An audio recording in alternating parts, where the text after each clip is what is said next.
Here for the play-by-play, Jim Simpson. Thank you, Ralph Connor. Wayne Garrett to step in, hitting .256 for the regular season. Good power, 16 home runs, 58 RBIs. He is a left-hander, facing the left-hander Ken Holtzman, who this year won 21 ball games, lost 13, fine earned run average of 2.97. Anytime you climb under the 3 mark, that's a pretty good earned run average. First pitch of the 1973 World Series is a fastball, fouled off.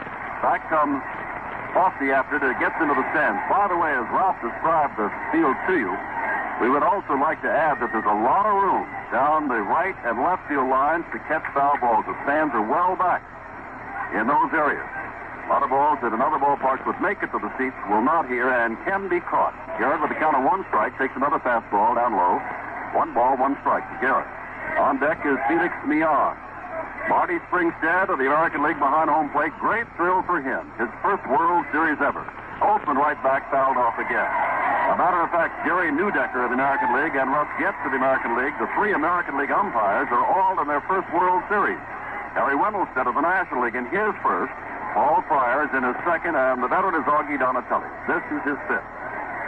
1 ball, 2 strikes to Garrett, leadoff man in the first game of the World Series. Garrett pops it up, foul, left side, Bando over, first out. Garrett is down, and Millan, a .290 hitter with a Mets record of 185 base hits, will step up. By the way, you'll pick up the cadence for as long as Holtzman is in there. Ralph and I will hardly have a breath between pitches. Holtzman is not as fast in delivering as Bob Gibson, meaning between pitches. But Kenny likes to throw the ball. Sometimes Fossey doesn't even get set, and the ball is on its way. Millan, who chokes up a great deal, makes great contact with the bat, looks as if to bunt, takes the slider, down low, it's ball 1. Mando at third base, right at the edge of the grass. By the way, this is an all-grass World Series, here and in New York. Ground ball toward the second baseman, Green. Up with it, going to his right, tosses on and has Millan by plenty. And that will bring up Willie Mays. Mays came on as a pinch hitter in the 5th game for Ed Kranepool and bounced the ball right at home plate, went high in the air. Time the pitcher for Cincinnati came down with it. Mays was across first, and a runner was across from third base. An RBI single. Holtzman, as Ralph told you, 4.9 lifetime against the Mets with a 4.21 earned run average, but this is his 2nd year in the American League. Drive down the right field line, but it's foul and is almost caught by a spectator in the front row of the stand. Holtzman, a great control pitcher. 2 walks per 9 innings this year. Last year, he was a little bit under that. A couple of no-hitters, 1969 against the Atlanta Braves, and in 71 against Cincinnati. 2 good hitting ball clubs. 2 outs. 1 strike. The count to Mays, and this one is another foul ball down the right side. Off the fists of Mays. Tennis at first base gave chase. Couldn't get to it. Jim, that really is an amazing record. In 297 innings in the regular season, he walked only 66 batters, struck out 157. And won 21 ball games. First, Green at second, Campaneris the shortstop, Bando at third, Rudy in left, Jackson in center today, with Jesus Alou over and right to get his right-handed hot bat in the lineup. Pitch is right back, fastball up high. It's 1 ball, 2 strikes to Willie Mays, who broke in 1951 as the Rookie of the Year, was a member of that miracle New York Giant team. Remember the Bobby Thompson home run? And now in his final year, 1973, he is closing out in a World Series. Quite a career. Low and away to Mays. Some of the fans thought that might have ticked the corner of the plate. 2 balls, 2 strikes.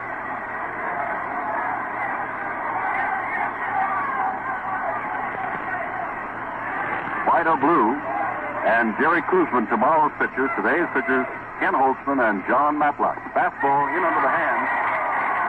Mays did not go around. Now they appeal the play, and Marty Springstead looks down to Augie Donatelli at first base. The American National League's cooperating for the World Series. Donatelli said he did not go around. 3-2. Willie, as you would suspect, 42, loves to play in pressure games. When you're 42, you need something to get the juices flowing again. I can tell. There's a ground ball under the glove of Bando. Mays takes the wide, thrown at first base, losing his hat, slipping, sliding, falling down, and gets back to first base. Willie Mays picks up the first base hit of the 73 World Series. Rusty stop on the bench, still nursing that right shoulder. Could play tomorrow, may play tomorrow. Cleon Jones, 260 hitter during the regular season. In the playoffs, Cleon had 3 RBIs and hit 300. Right-handed batter.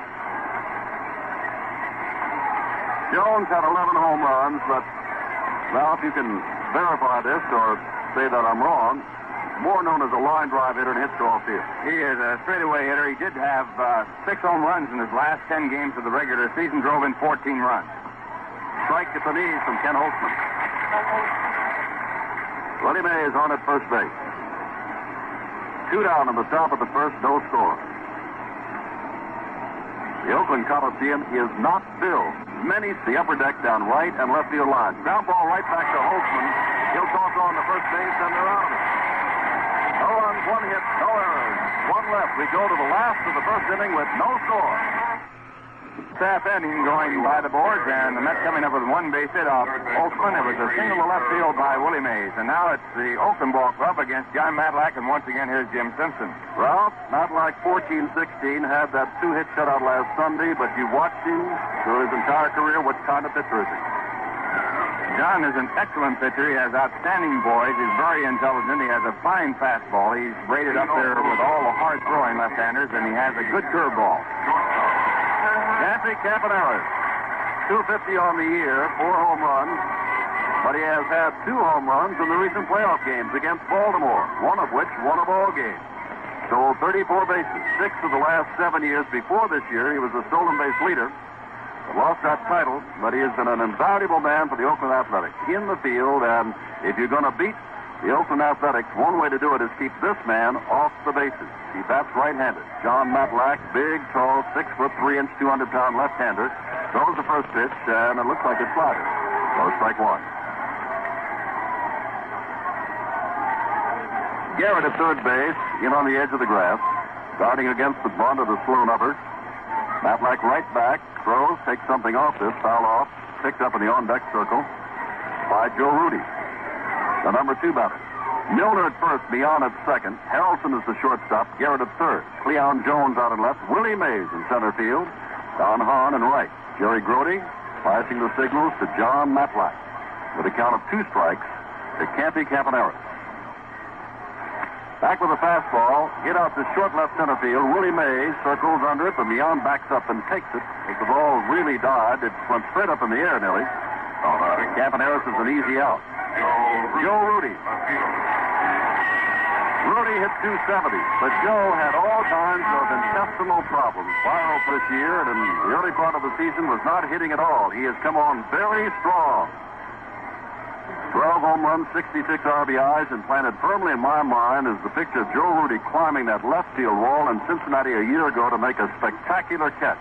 The outstanding defensive play of the 1972 World Series. Close stat, Matlack throws, breaking ball, strike 1. We're in the last of the first, 1 out. There is no score. Another game here tomorrow, as Ralph told you, 4:45 Eastern Time, our broadcast time. And then Monday's a travel day, and then we open up with 3 straight night games, if necessary for all 3, at Shea Stadium at 8 o'clock Eastern Time. Back again with a breaking ball. Inside, 1 ball, 1 strike to Joe Rudy. Paul Pryor, the third baseman, in his third base umpire, in his second World Series appearance, was recalling a story to me about his first one that I'll give you in a moment. Matlack looking for the sign is going down the drain. Here's the pitch. Line drive. Caught by Harrelson. Thought Harrelson racing back at second base. And as they say, you can see a little the white showing. He just did get at the tip of his glove. One thing about Bud Harrelson, he's not too well known outside of New York. Of course, it's pretty good to be known in New York. He is one of the most outstanding defensive ball players I have ever seen in this game. He has great range, and it was shown right there as he went on that looping liner out in on the outfield grass. Here is Sal Bando, 288 during the regular season, 29 home runs and 97 RBIs, and that's ball 1. The Pryor story very quickly. He was to umpire behind the plate in the 6th game up in Boston. His clothes didn't arrive, and he was the biggest man, so he's wearing Umont's pants, which were too small, someone else's shoes, which were too small. Ground ball foul. A hat that wasn't his, it sat right on the top of his head, and he said, there I am, my first World Series, umpiring behind home plate for the first time. Eddie said, I look like something out of the grab bag. But now he's got all his clothes and umpiring down at third base. Bando improved his average 52 points from last season to this season and led the team in hits, 170. 1 ball, 1 strike. Pitched on a changeup. Sends Leon Jones back near the warning track in left field for the third out. No runs, no hits, no errors, none left. At the end of the first inning of the first game of the 1973 World Series, there is no score. We're going now to the top of the second inning. No score in the ball game on a beautiful day for baseball here in Oakland. And once again, here's Jim Simpson. John Milner will lead it off, and let us lead off by giving you a correction for tomorrow's start time on our broadcast. The game is 1:30 Pacific time, so we'll be on the air at 4:15 tomorrow Eastern time. 4:15, not 4:45. Milner, 239, 23 home runs, an all-time Mets club home run record, breaking his own set last year of 17, 72 RBIs. Hit 176 during the playoffs. Thin-looking first baseman who generates a lot of power, and that backs him out of it. The first pitch from Holtzman in under the hand. They call him the Hammer, and his idol is Hank Aaron. They came from the same area down south, and he has always idolized Hank. 1 ball, no strikes. Holtzman, the quick worker, comes back with the fastball. That's looped down the left field line and curved just foul. Oakland fans give it the ooh and ah. We'll repeat again that we do not have a sellout here in Oakland by any means. And I'm just wondering what it's going to be like tomorrow afternoon. Hope we get a sellout then, and I know what it's going to be like when they get back to New York. That place will be rocking. Miller to be followed by Grody here in the top of the second. Absolutely gorgeous day in Northern California. Temperature about 70. A little hazy, but the sun in the stadium very bright. Fastball, center field. Jackson was over in right center, comes over to left center, pats his glove, and has it for the first out of the New York Eight. Milner didn't get all the way around on that ball. Hit it slightly to the opposite field, and that'll bring up Jerry Grody, hitting at 256, 1 home run, 32 RBI. Grody, from August 3rd on, finished in a hurry, hitting .303 from August 3rd until the end of the season, early October. Right-handed batter, fine defensive catcher. Holtzman ready. Throws the first pitch outside, ball 1.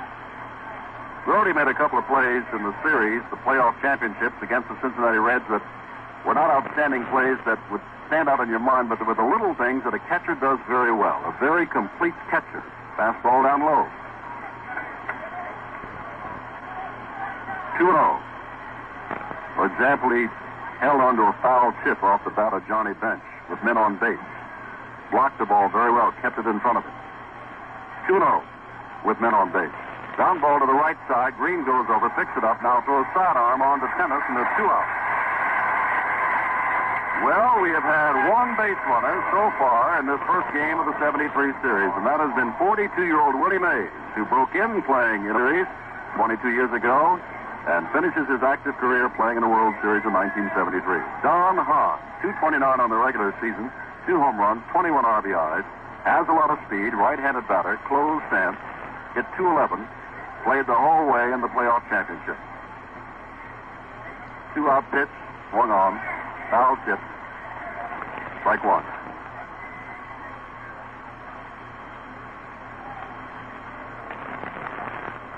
Well, in another inning, half inning or so, Kenny Holtzman is going to get only his second chance to bat in the 1973 season. He did bat once during the regular season. Foul tipped again, hung on to by Fossey the catcher, and it's strike 2. The one time that Ken Holtzman batted, he drew a walk. And wouldn't you know it, the one time the complete man, Catfish Hunter, who's a good fielding pitcher, a good pitcher, and a good hitter, the one time he batted, he singled sharply.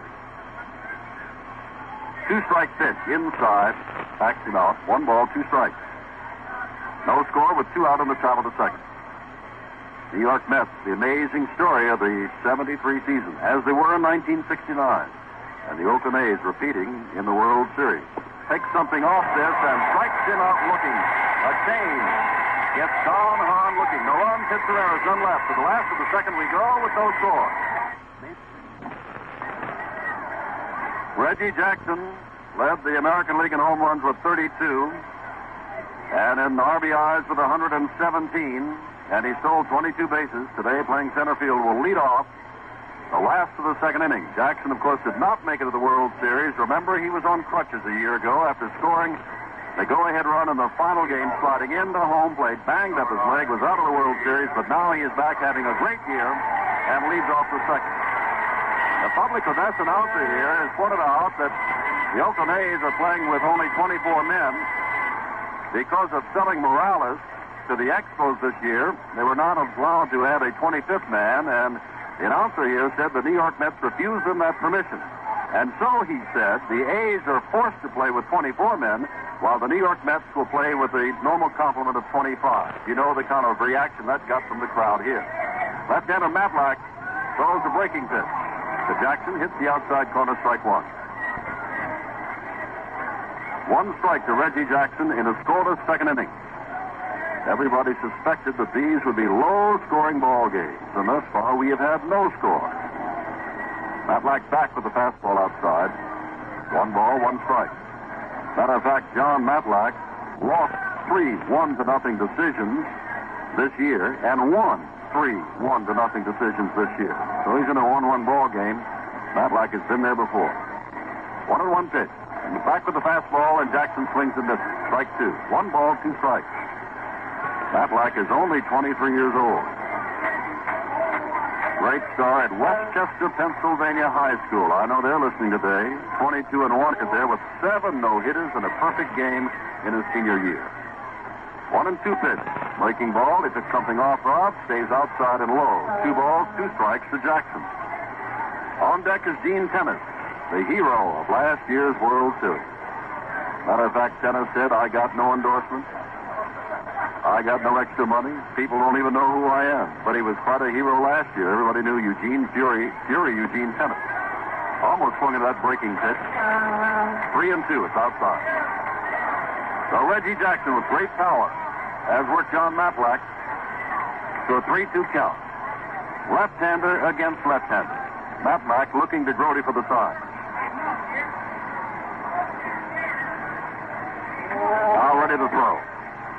Comes back with the fastball, up the middle, picked up by Harrelson by second base, throws on to Milner. This one out.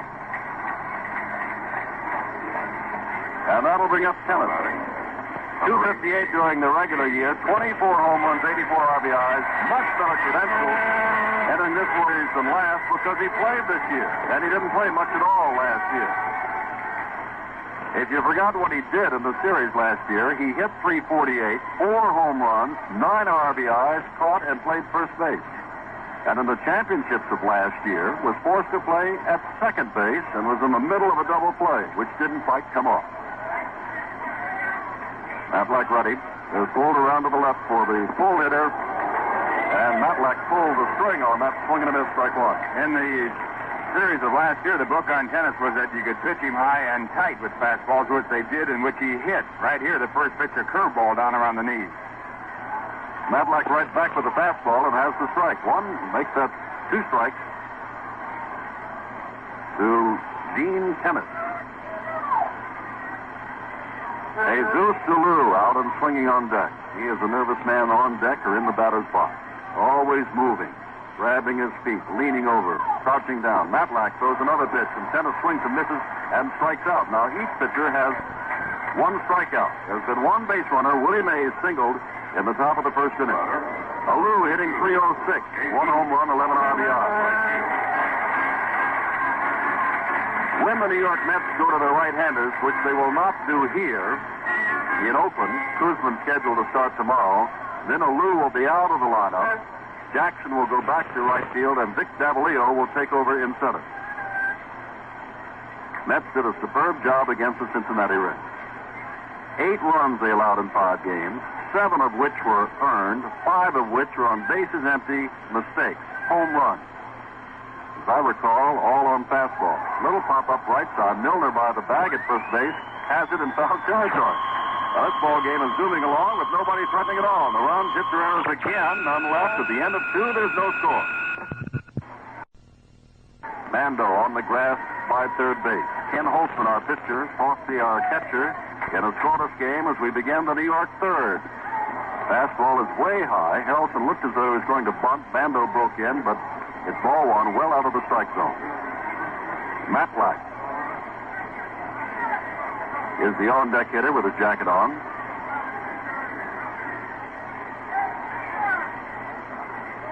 1-0 the count, back with a pitch inside. 2-0. Harrelson looks down to Eddie Oates, coaching at third base, and happy birthday to you, Ed. 47 years old today. He's in fine shape. Aiming the pitch this time. Holtzman misses, and it's 3-0. So here he is with the number 8 batter in the lineup. And he's going to 3-0 on Harrelson with Matlack, the pitcher. Due up. Now he misses on ball 4. 4 straight pitches. Now that is very unusual for Ken Holtzman. Number 1, he seldom loses a number 8 batter that way, and number 2, he seldom walks anybody. Little 8 batter. That'll bring up Matlack. See if that John is up there with one thing in mind.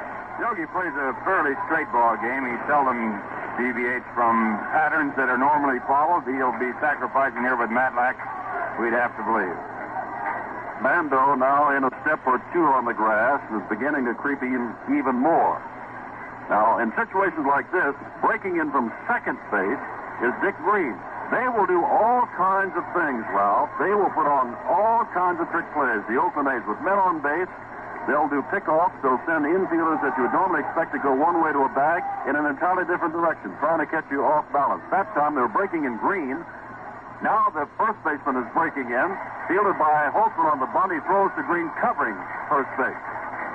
I'd like to point out, Jim, there's one thing you can do to break up that kind of action is take the pitch, and that's exactly what Matlack was doing, because it takes the element of surprise away. And if you take that pitch, then they have to do it some other way or all over again.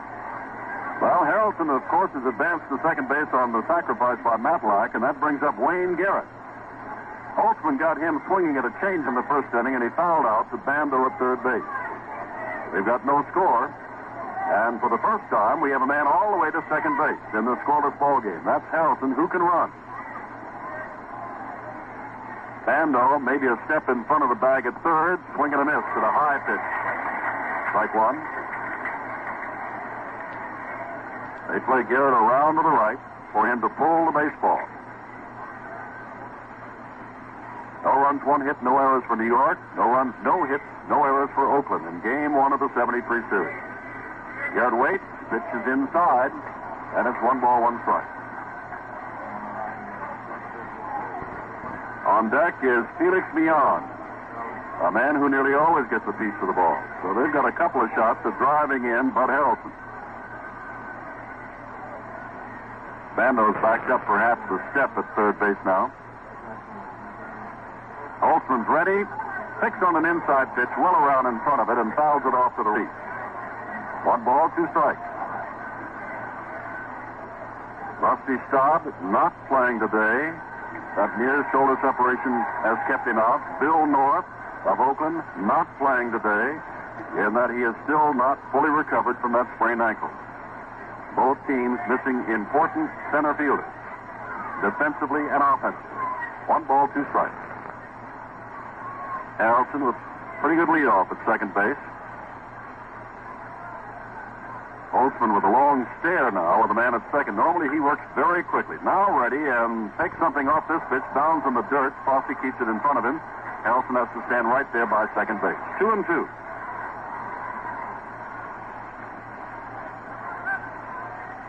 Harrelson looking around. He must have read the book.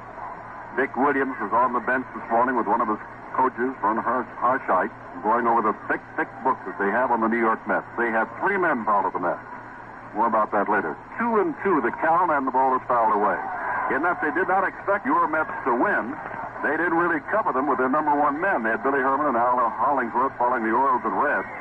And then when you folks began to creep up, they were using part-time men to follow them. When Sherm Lawler got through with his team down in Tucson, they assigned Lawler to watch the Mets, so they got 3 different scouting reports. And I bet they're all different. 2-2. Harrelson at second. 1 out. Top of the third. Holtzman is ready and throws in under the hand. Ball must have been a foot inside. 3-2. New York Mets had D. Fondy scouting Oakland for the last month, and he has been right on Oakland all throughout that time. What wind there is blowing toward left. Garrett is a left-handed batter. Fouls the breaking pitch away. Still 3-2. Oakland fans here anticipating that perhaps the scoreless deadlock will be broken the wrong way for them. Elson leads off at second. Holtzman much more careful with a man in scoring position. Going into Fosse, looking back at second. Now pitches and the ball is popped up. Right side. Fosse has lost it, so Tennis comes over. Fosse lost it in the sun. It was Tennis' play anyway, coming in toward the ball. And Tennis takes it in foul territory. So there are 2 out. Harrelson still at second base, and Millan, who grounded the green last time up, coming up. Millan and the big trade with the Atlanta Braves coming over to the New York Mets. Atlanta made quite a few changes last year, pulling trades with New York and with Baltimore. And there are those who suspect they will make some changes this year, especially looking for pitching. 2 out now. Harrelson still stationed at second. Holtzman fires a fastball. Strike. Holtzman likes to fiddle around with his fastball in that he will throw hard, harder, and harder. He can take something off that without it being a change. It's just a different degree of a fastball. Strike 1 pitch is another one. Foul to the street. Strike 2 to Millan, and Holtzman has gone right to work on Millan, challenging him with 2 fastballs down the middle. They're playing Felix. Jackson, after that scouting report, is playing him as though he were a dead full left-handed hitter. He is swung way around in right center field. And all of the outfielders are in close for Millan, who had only 3 home runs all year long. Pitch is up high, another fastball, and it's 1 ball, 2 strikes. Now Fosse comes out. Maybe his signals were crossed up there with Ken Holtzman. Talks things over with Holtzman standing in front of the mound. Marty Springstead takes this time. Wipe off home plate. 1-2 the count. 2 out. Woody Mays, team's only base hit. Kneeling on deck. Millan crouches low with his hands almost halfway up the bat. That's how far he choked. Ball is foul down the right field line and will be well back into the seat. Still 1-2. Millan seldom strikes out. The way he chokes up on that bat, he's going to get the bat on the ball somehow, some way. Maybe called out now and then, but seldom strikes out swinging. Harrelson now has a tremendous lead off at second base. Ball is grounded toward Bando, takes it on the first big hop, throws to first base. Dennis had to jump high in the air, came down on the bag for the out. Bando almost threw it away. No runs, no hits, no errors, 1 left.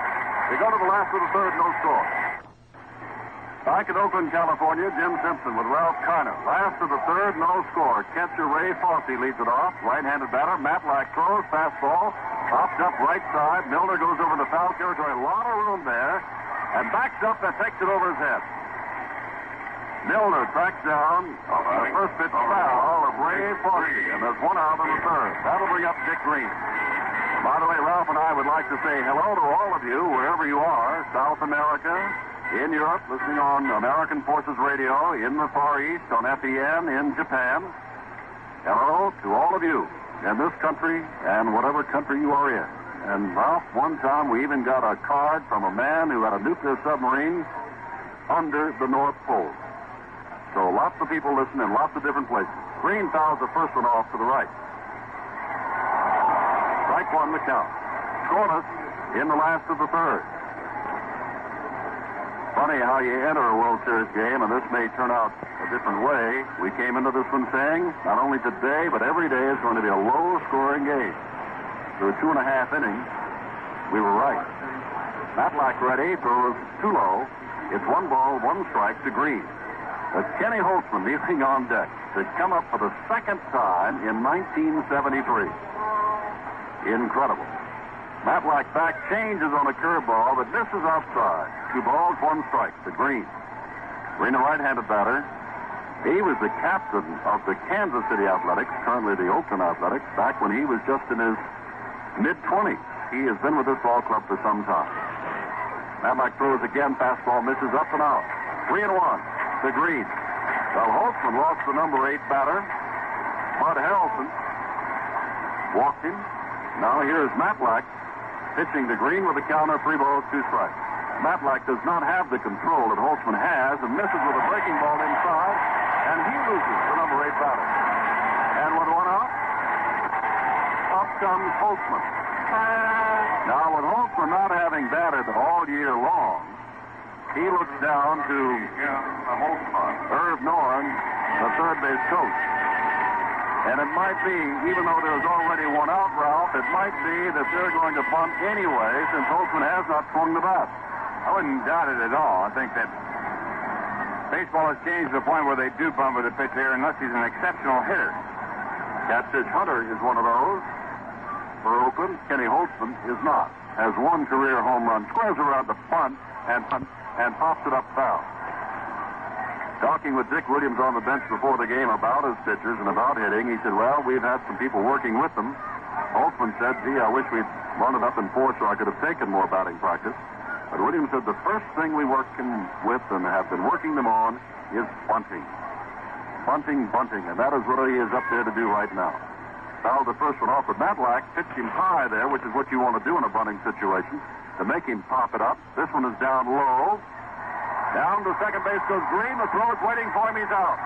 Holtzman missed the bunt completely. The ball was lost by Grody. Holtzman never moved out of the way of Grody. Grody had to come around him, and Green was off and running and is thrown out.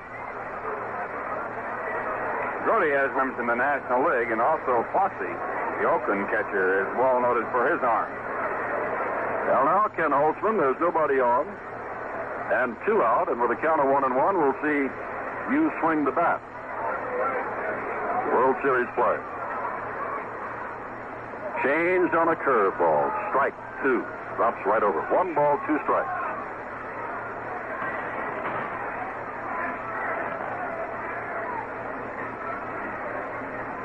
No score. Matlack looked as though he shook off one sign and comes back with a fastball down the middle but low. And it's 2-2. Holtzman was watching all the way. Funny when a pitcher comes up in a World Series and you can say he's been up 1 time all year and he walked. 2-2. Matlack ready and throws the fastball. It is outside. And he has gone to 3-2 on the pitcher Holtzman, who by any stretch of the imagination, without a chance to hit this year, could not be regarded as too much of a hitting threat. Pops this one up, foul, out of play. 3-2.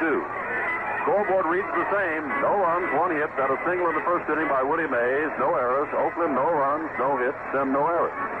They've had 1 man on. Green, who walked with 1 out in this inning.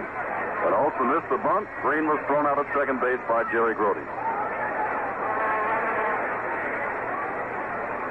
Matlack, the big left-hander, throws a fastball, grounded inside third base. Holtzman on his way around first. Jones over in the foul territory to pick it up, and Holtzman goes in with a double.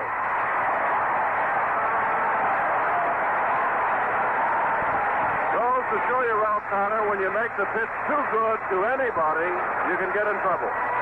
Well, the old cliche, anybody is dangerous as long as you're swinging, and Holtzman coming up with the first Oakland base hit and a runner in scoring position with 2 men out, and Bert Campaneris coming up. And I don't even have to check the statistics. I can tell you that Holtzman's first hit in more. He's batting 1,000.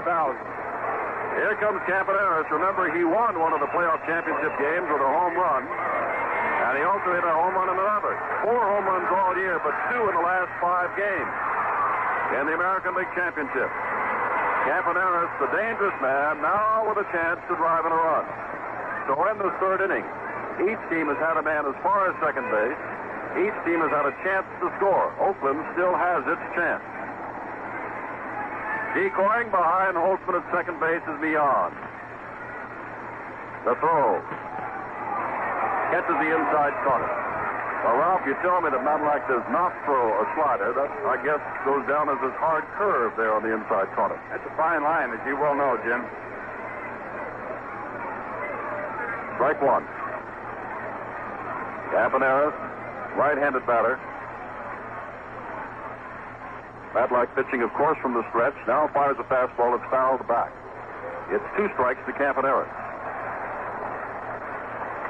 The wind now changed a little bit. It is now blowing out toward the Oakland Hills, back of the stadium, and the haze is lifted a little bit because now we can see those hills, barely. Although it is a sunny day.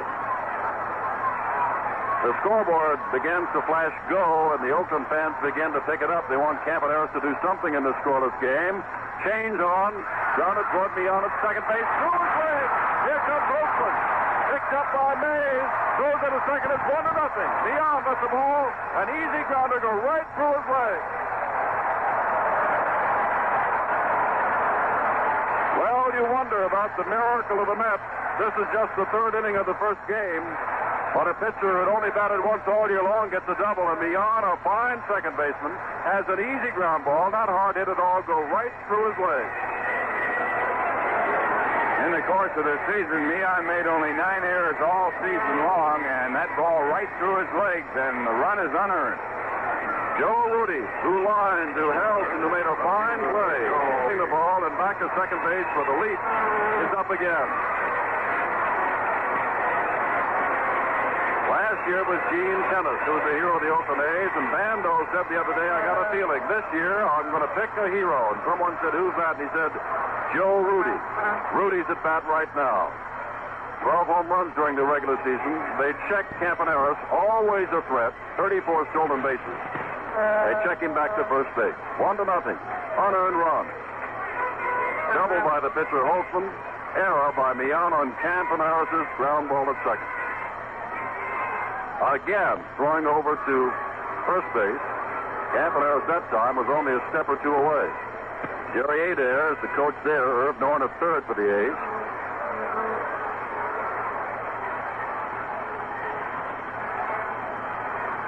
Rudy steps back in. Campaneris leads away at first. Matlack from the stretch. Campaneris is not going. He's bluffed back, and then Matlack bends a slow curve over the plate for a strike.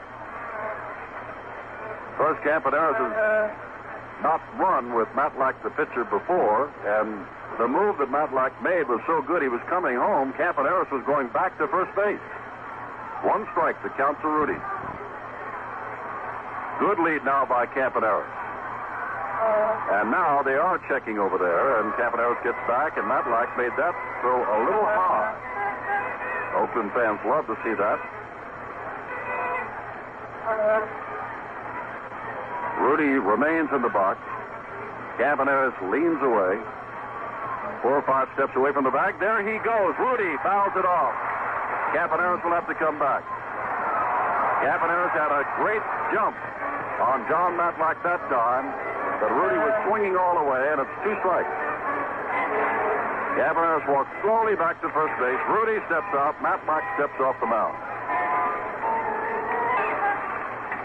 Last year, the A's, who won the World Series, lost 2 of their 3 games that they played here in Oakland. They won 3 out of 4 at Cincinnati.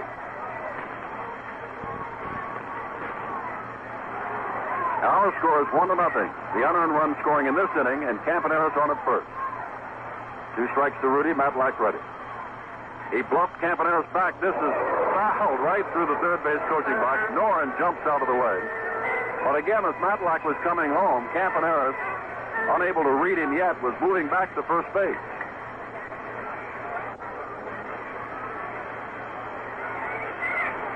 But I'm sure that Campaneris over at first base is studying John Matlack, the pitcher, very intently. As you and I know, about 90% of all stolen bases, or even more, are stolen off the pitcher, not off the catcher.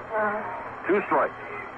Campaneris is leaning towards second base. Matlack is looking. They picked him off with a high throw to Milner, and he's in safe. They had him picked off. Matlack threw very high to Milner, who did well to haul it in, and Campaneris goes down to second base.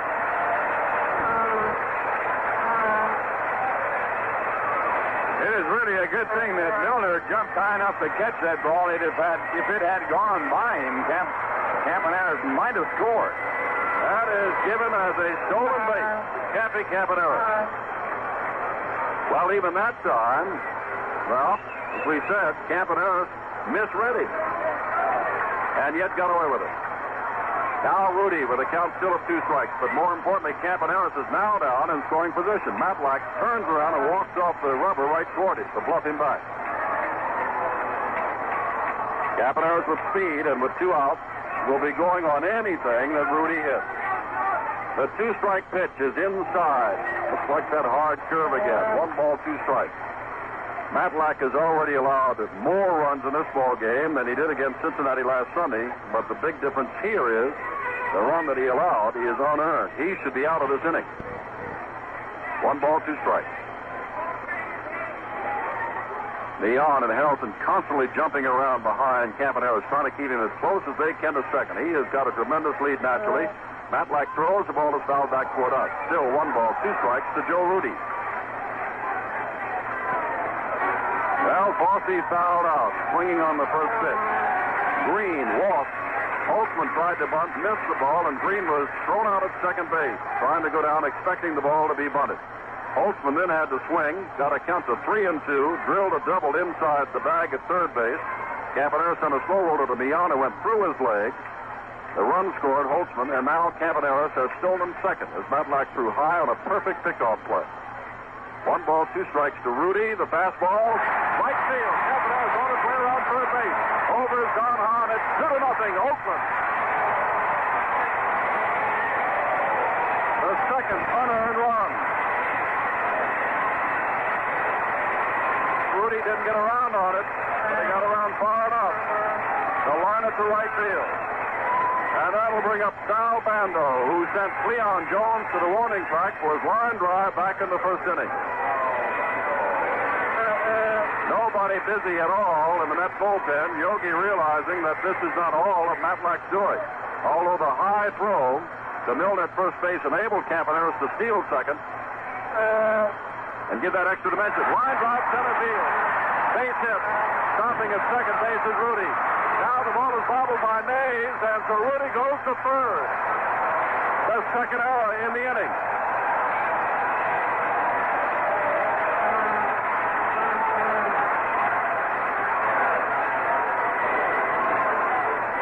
One is at first and third, and very quickly we're going to get some activity in the bullpen.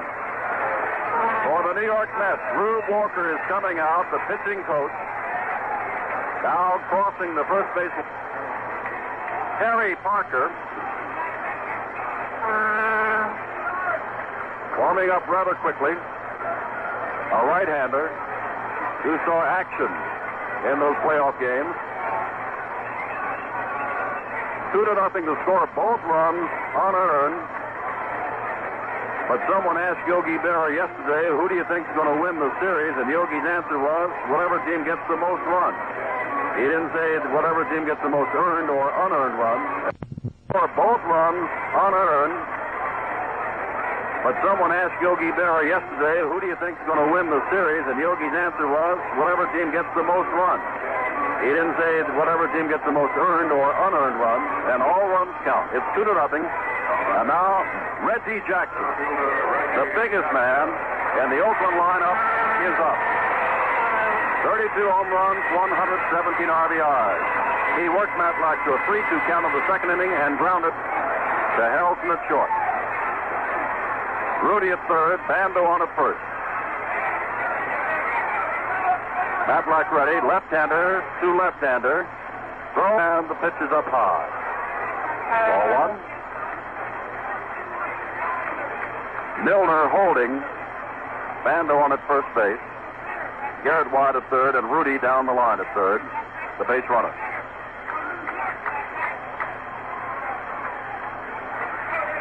Parker continues to warm in the New York bullpen. Matlack pitching from the stretch, of course, takes something off this ball, pops it up toward short left field, overcomes Helton and Garrett, and the left fielder Jones, and it is Helton in foul territory to snag the foul. A 2 unearned run scorer on 3 base hits. There were 2 errors and 2 men left. At the end of 3, Oakland 2, New York nothing. Well, the Oakland ball club has broken it open, and they are leading by a score of 2-0 as they have scored 2 runs in the bottom of the 3rd. We go to the top of the 4th. The Mets coming up. It's Willie Mays, and here's Jim Simpson. All right, Ralph Connor. Willie Mays singled back in the 1st inning. His error, as it turned out, in the last of the 3rd inning, did not cost the Mets anything. The costly error was Beyond's at second base. And Beyond was the last man up in the 3rd inning, so he'll have to wait for 8 more men to go to bat before he can try to redeem himself with his bat. Mays singled under the glove of Bando, first time up in the 1st inning. That is the only hit that the New York Mets have. Ken Holtzman, in the last 12 innings he has worked, has allowed absolutely no runs at all and only 2 hits, including Mays's. His first pitch is outside to Willie. Ball 1. 2-0 to score. Cleon Jones standing on deck. Mays looking to get on again. Swings of the pitch, bounds on 2 short hops to Bando, and he throws out Willie Mays. And the days that you used to see Willie Mays streak to first base are no more. Still does pretty good time to first for 42 years of age. Here's Cleon Jones. Well, the game is going to miss him, although Willie's going to stay around the game of baseball. Says it's just his life. That's all. Just my life. Game has been good to him, and oh, how good he has been to the game of baseball. Cleon Jones hit a shot comebacker right to Holtzman, was thrown out to end the 1st inning for the New York Mets. Mets trailed by 2. We're in the 4th. 1 out. First pitch is on the outside corner to the right-handed Jones. Strike 1. Holtzman just likes to look, get a sign, and go to work. Here he comes right back, changes on this one. This ball is hit out into the alley in left center field. Jackson back, Rudy back. It falls between them. Bounds off the wall. Jones goes into second base with a stand-up double. And the Mets are back in business, just like that. Long double about 390 feet away on 1 hop off the wall.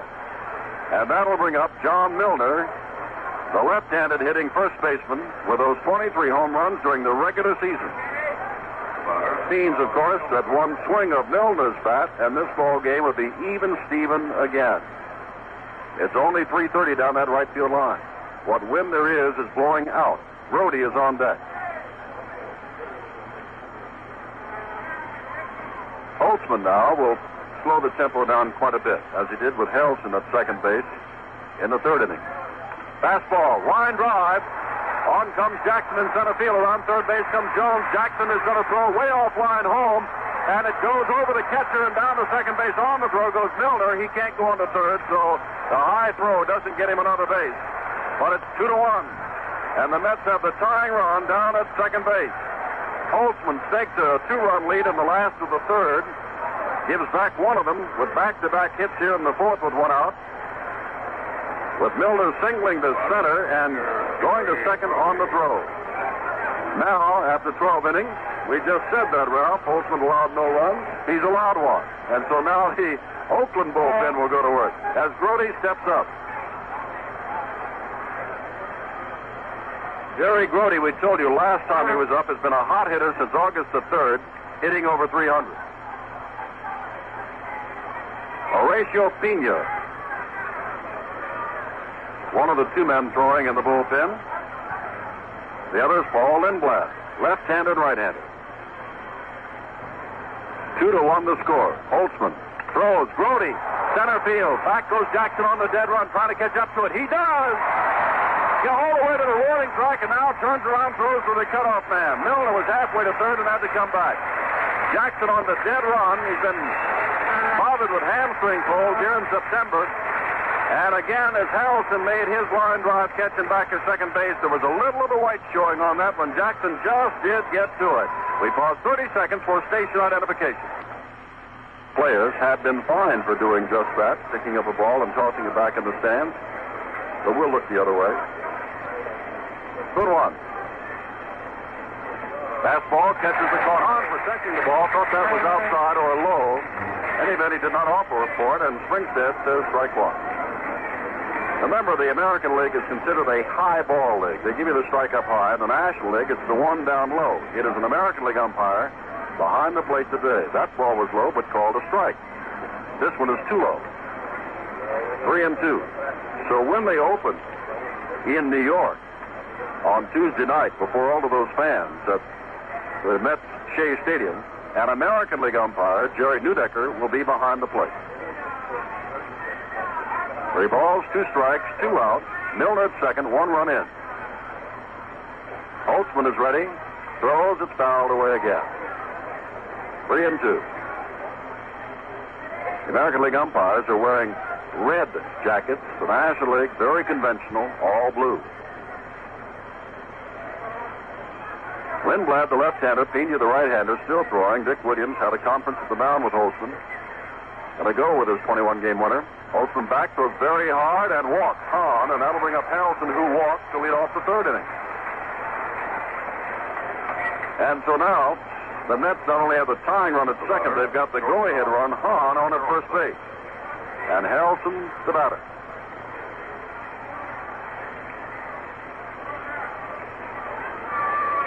Don Hahn worked to count the 3-2, fouled one off, and then took ball 4. Matlack is out and on deck. Must be feeling a little bit better now. His team was within a run after giving up those 2 unearned runs. Strike on the outside corner from Holtzman. Harrelson watched it all the way. The upper right field stands, the upper left field stands down the line near the foul poles, far from being filled. The strike 1 pitch, fastball, lined foul, into the seats, down to the right. Instead of having ball boys here, we have lovely blondes and yellow blouses and, what would you call it, tawny blonde hair down their backs, seated along the first base line and third base line. Holtzman ahead of Harrelson, 0-2. Now comes back with the pitch too high, 1 ball, 2 strikes.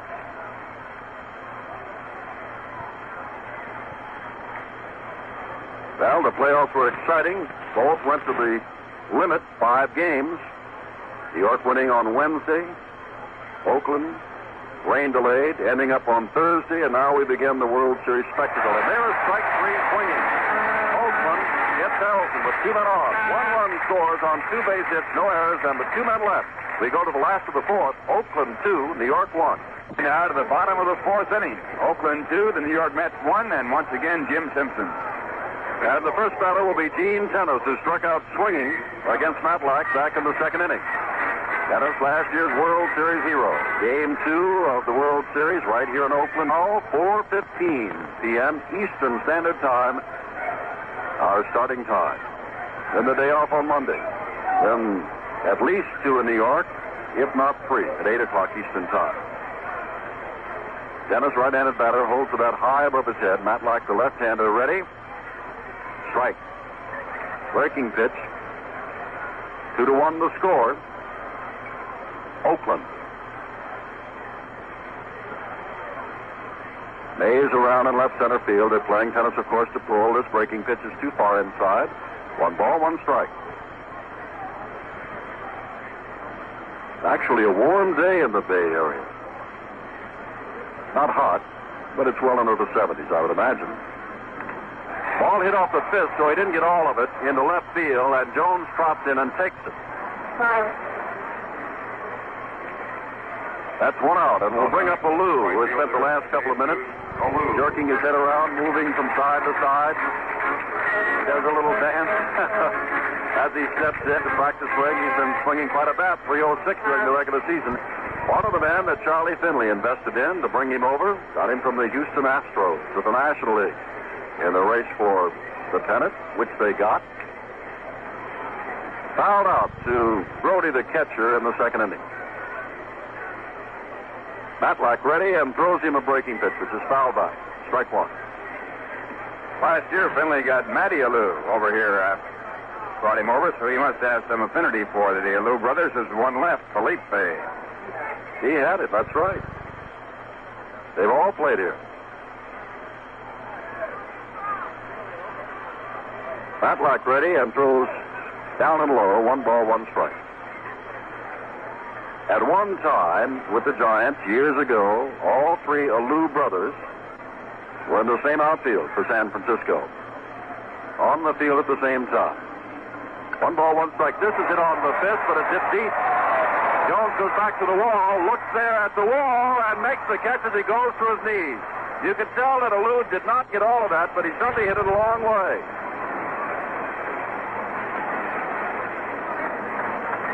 Leon Jones actually misplayed the ball a little bit. He got back against the ball and hit the fence, and the ball dropped in closer on the warning track, and he had to go to his knees to make the catch just off the ground. Well, both the balls, Ralph, correct me if I'm wrong, by Tennis and Alou, looked like they were hit off the fist. They started out like it was something, but neither one of them quite got it all. No doubt about that. Matlack is excellent at jamming right-hand batters. He throws that fastball inside. He has a lot of velocity on the ball, and he jams quite a few, breaks a lot of bats. Well, 2 out, and here's Fosse. Last time up, Ray was swinging at the first pitch and fouled out to Milner at first base. 2-1 our score with 2 out of the Oakland 4th. Oakland leads it. Fosse takes low, ball 1. On deck is Dick Green. Wind has picked up just a little bit. They play Fosse absolutely straight away. Mays is straight away. Breaking pitch misses outside. 2-0. Ray had a great year, remember, in the All-Star game, and then Pete Rose barreled into him. He was hurt, and Fosse never really has come back since, although he had a pretty good year this year. There's a called strike, hitting .256, 7 home runs, 52 RBIs. And he has had the pleasure, now he's asking Springstead for a look at that baseball. Marty Springstead, the umpire, goes out and says, it's okay, tosses it back to Matlack. Fosse has had the pleasure of catching 3 20-game winners this year. 2-1. 2 out. Matlack now ready. Comes back with a fastball. Grounder on 2 hops to Harrelson. Waits for it. Throws on to first base, and that's a 1-2-3 inning, although it looked as though Tennis and Alou had hit the ball very hard. At the end of 4, the A's lead the Mets 2-1. All of a sudden right now, here in very difficult for the left fielder, and evidently Cleon Jones had some trouble with that son as he made that catch, going back and running into the left field fence and then coming up to his knees to catch it just off the ground on the warning track. But he made the play, a 1-2-3 inning, and we're going to the 5th. There's Jim. And John Matlack, who successfully sacrificed Harrelson down to second base his only other time at bat, will lead off the 5th inning. And this is one of the axioms of baseball. Every pitcher loves to do this. Lead off an inning pitching against the opposing pitcher. Most of the time, the opposing pitcher will not reach base, so most of the time you figure it's a 2-out inning. Holtzman is a left-handed pitcher, of course, and Matlack bats as he throws, left-handed. Now ready, Holtzman getting the signs from Fosse in this 2-1 ball game. A's lead it as we are almost halfway through. Pitch is inside to Matlack, ball 1. Both of the A's runs are unearned. Back with a fastball outside, misses 2-0. Well, here's Holtzman working on the other pitcher again, and it's 2-0. Matlack gave up a double to Holtzman in the 3rd. Holtzman scored the first run. Now throws way high and inside. Ken Holtzman has simply thrown, when he walked Harrelson in the 3rd inning. Now quickly, Wes Stock, the pitching coach, is running out. When he walked Harrelson in the 3rd inning, Ralph, he walked him on 4 pitches. So Wes Stock is out there now. Obviously, he has seen something that he wants Ken Holtzman to do, or not to. Wally Fingers has become the right-hander in the bullpen down there now, along with Darrell Knowles. They are their 2 aces. Lindblad and Pena have taken a seat, and Weststock now trots back across the baseline, heading for the A's dugout, which in Oakland is down the 3rd base side, which means that down the 1st base side, if you're a New York Met, the sun is going to get around and into your face if the day gets long enough. But that's standard operating procedure. The home team takes the shady dugout. Now 3-0, and there's a strike. 3 balls, 1 strike to Matlack, the leadoff batter in the 5th inning. Wayne Garrett, who leads off the New York Met batting order, stands on deck. Strike 2. Holtzman comes right back. 3 balls, 2 strikes. They're playing Matlack to hit it the other way and playing him very short. Comes back again, and he fouls it off. Back to home plate, 3-2. Vida Blue, another left-hander, to go tomorrow for the Oakland A's. Jerry Kuzman, another left-hander for the New York Mets tomorrow. 3 balls, 2 strikes.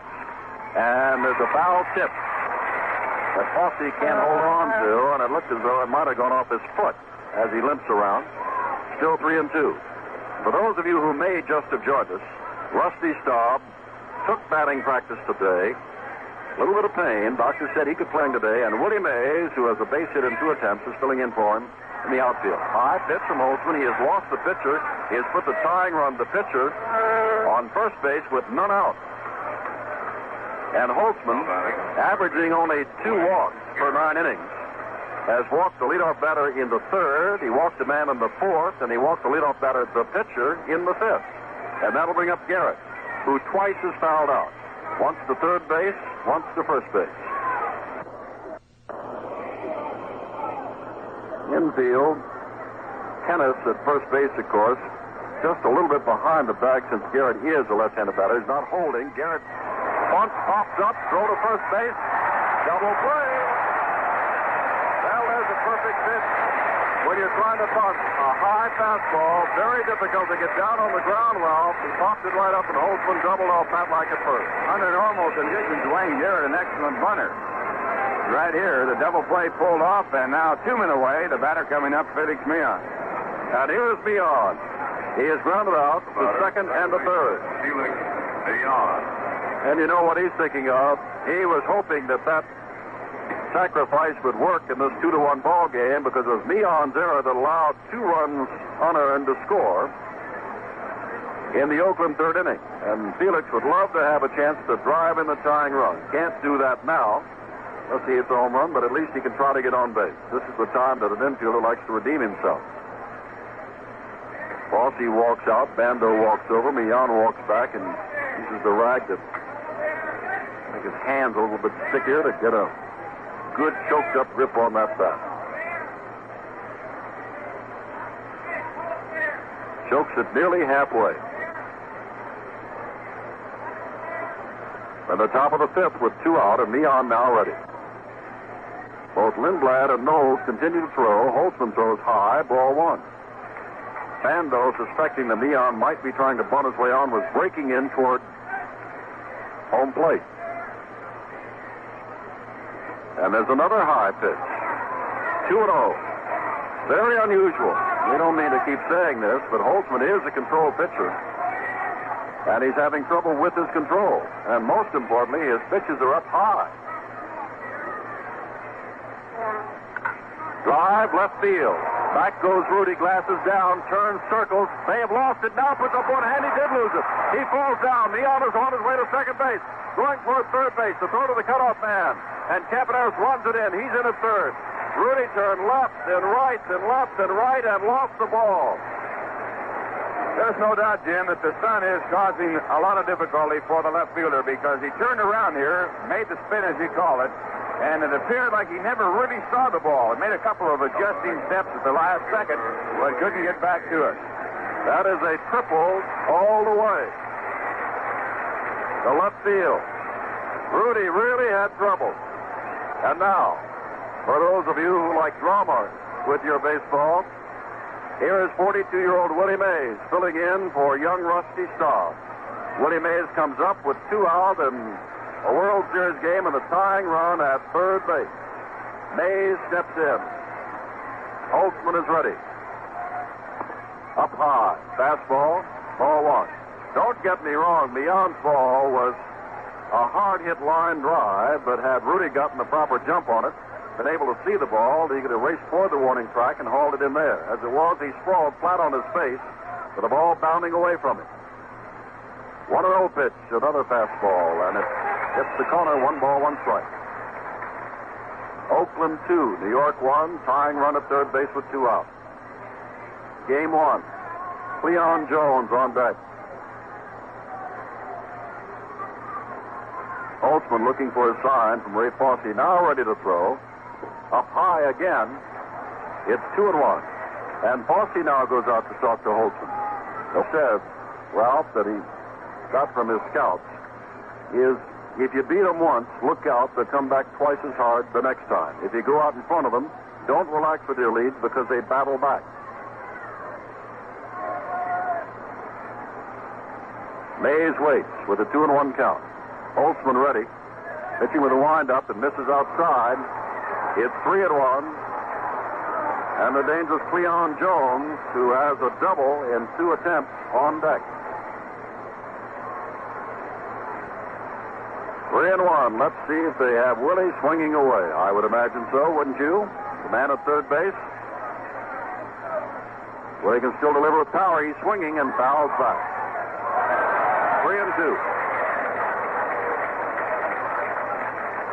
Now it is Fingers. Knowles is just standing in the bullpen, not throwing. It is Fingers, since Jones is due up, that is doing most of the warming up. Now Knowles resumes his warm-up.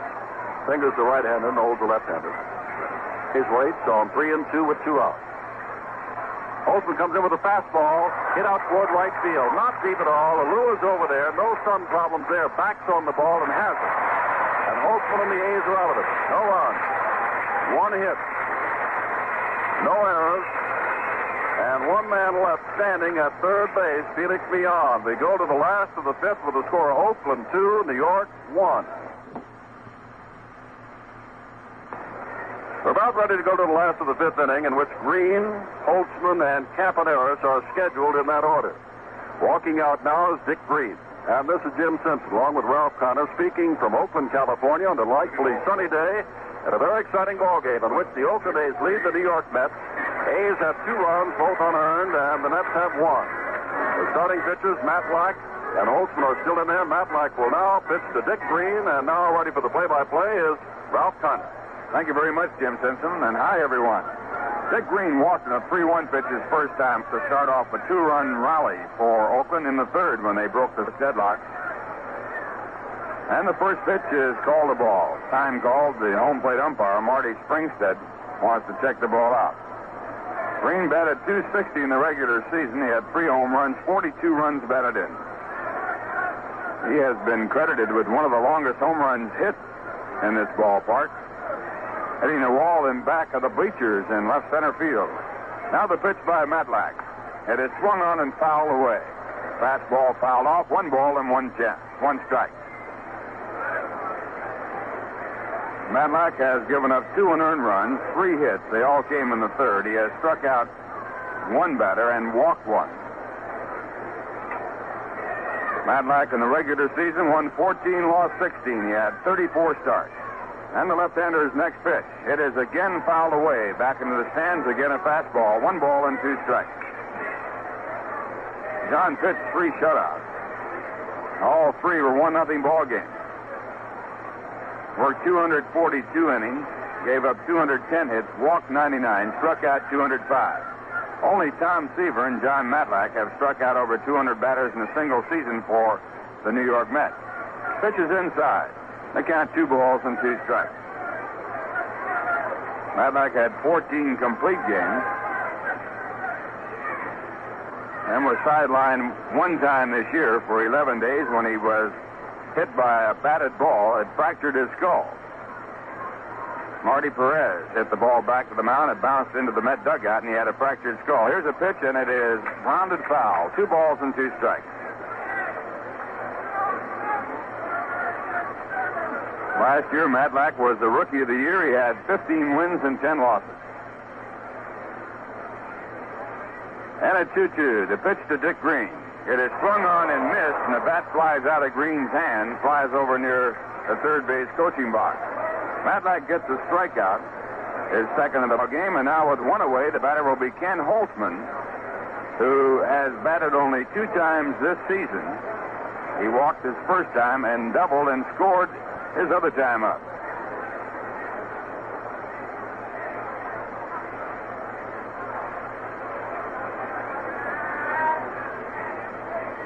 Angel Mangel is in the on-deck circle. There might be a possibility of a pinch hitter for Ken Holtzman.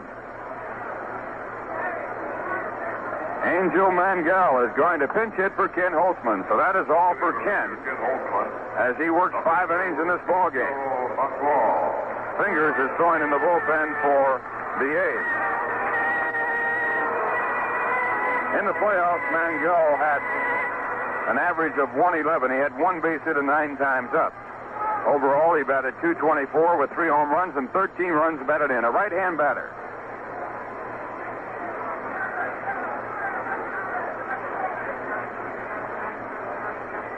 And the first pitch to Mangel is taken in for a called strike.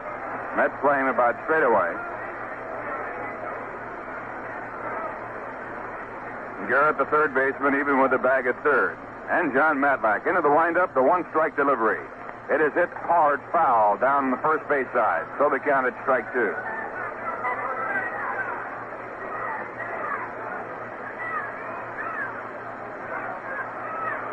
Raleigh Fingers will be the new pitcher for the Oakland A's. Olson working through 5 innings, gave up 1 run on 4 base hits. There's a drive that Harrelson dives for and makes the catch at short. Another great play by Bud Harrelson. Line drive to Harrelson's right. He had to make a diving catch of the line drive and then went down to his knees. He pulled off another great play in the ballgame on Joe Rudy in the first inning when he went the other way to his left side. So 2 men away, and the batter coming up is Bert Campaneris. Campaneris is 0 for 2. He has popped the second. He was safe on an error by baseman in the third. That opened the gates for 2 unearned runs for the Oakland team. Campaneris choking it from the bat about 2 inches, the right-hand batter, and the first pitch is taken low at the ball.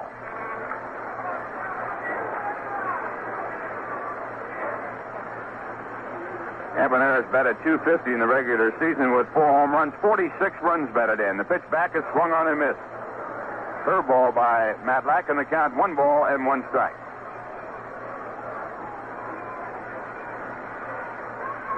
The A's against left-hand pitching, 127 and lost 22 in the regular season. 1-1 delivery. It is swung on and missed. Again, the breaking pitch, and the count 1 ball and 2 strikes. The Mets against left-handers, 123 and lost 27. The A's switching from the left-hander to bring in Raleigh Fingers. Take over for Ken Holtzman. And the 1-2 pitch. It is a check swing foul ball, grounded off to the first base side. So the count holds at 1 ball and 2 strikes.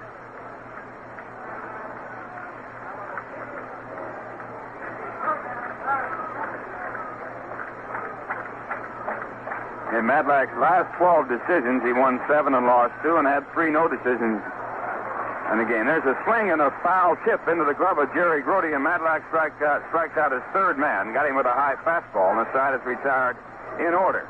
And the score, at the end of 5, it's Oakland 2, the New York Mets 1. Swept off home plate. Ray Fosse comes back behind home plate to work with his new pitcher, Raleigh Fingers, as Cleon Jones steps in. Here's Ralph. Okay, Jim, Raleigh Fingers, 7 and 8 in this season, making his appearance here against the New York Mets. And the right-hander with the first pitch, a breaking ball over, called strike. The batter, Cleon Jones. Cleon doubled and scored in the 4th inning. He was driven in by John Milner, who is on deck. Keeps that ball low and away on the outside corner, Ralph. Very tough on right-handed hitters. Home run average of 1.92 for the year. And the pitch back is low and outside. It's ball 1. He was in 62 ball games, had 22 saves. He was in 6 games in the 1972 series, tying a record. He won 1, lost 1, had a home run average of 1.74 against Cincinnati. Next pitch is outside, low and outside, 2 balls and 1 strike. A's had an 8-man staff in 1972 series. That was the first team to go into this series with only 8 pitching eligible since the Cardinals in 1944. The next pitch to Jones has popped up on the first base side. It's going into the stands out of play. So the count at 2 balls and 2 strikes. For the Mets, it'll be Cleon Jones, John Milner, and Jerry Grody as their first 3 batters as they bat in the 6th. A's leading 2-1. They have had 3 base hits. The Mets have had 4, but the 2 runs scored by Oakland, unearned runs. Mets making 2 errors in the inning, only 1 when Oakland scored their 2 in the 3rd, resulting in unearned run department. Here's a pitch low, and it's 3-2 to Jones. Leon double off the left center field fence with one away in the fourth inning was immediately scored on the first pitch to John Milner when he singled to center. 3-2 pitch. It is hit through the middle, a base hit. Jones to first base, and the Mets have the potential tying run at first base with no one out as they bat in the top of the sixth. All batting. First base. John Milner, the next batter. He's 1 for 2 in this game. Milner, a left-hand batter.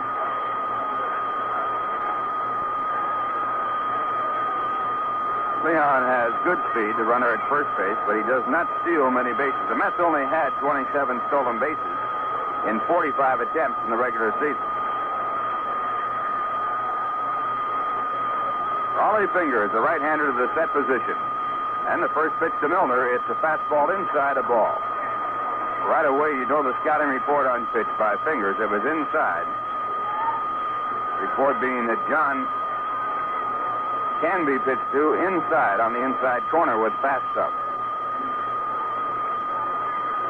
He has the club record for home runs by a left-hand batter for New York Met at 23. Frank Thomas holds the overall record at 34. There's the fastball back on the inside corner, swung on and fouled. 1 ball and 1 strike.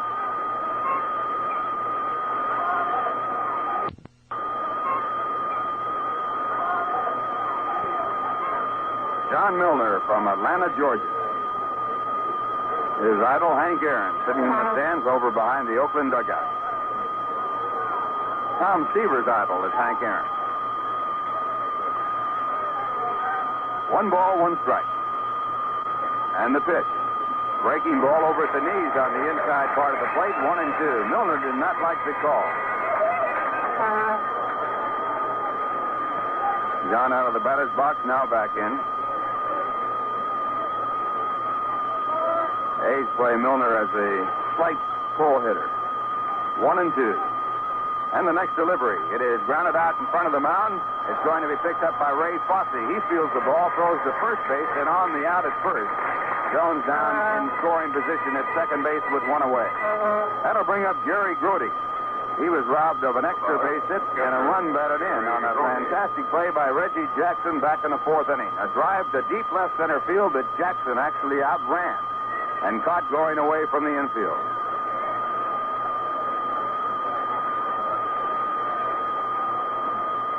Grody also has grounded out. He's 1 for 2. Missed 60 days of the regular season with a broken arm.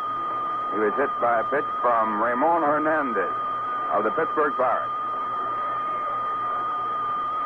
And Fingers with his first pitch to Grody. It's through the left. It could be gone. If it stays fair, it is going to be a home run. It is a foul ball. That ball was fouled by just a matter of feet. Now, I know, Ralph, that Holt was a left-hander and Fingers was a right-hander, but Jackson was playing Grody in right center field and had to run to left center to make the great catch back in the fourth inning, and even now he is over in right center field, and Grody pulled that one down the left field line. What's the book on Grody? Well, the book on Grody is that he is about a straightaway hitter. A lot of times the pitcher does not pitch the ball the way he's supposed to. That pitch was inside, and Grody pulled the ball down the line. It was just foul. Now Fingers sets up. Here's the pitch. This one was high and outside. Fastball, it's 1-1. Jerry, in the course of the season, had only 1 home run. He drove in 32. Finished up the year hitting 300 from August 3rd on. 1 ball, 1 strike. Grody, a veteran of the 69 World Series play, Mets against Baltimore. There's the breaking ball outside. 2 balls and 1 strike. Ray Fosse walks the ball out in front of home plate before returning it, saying something to Raleigh Fingers.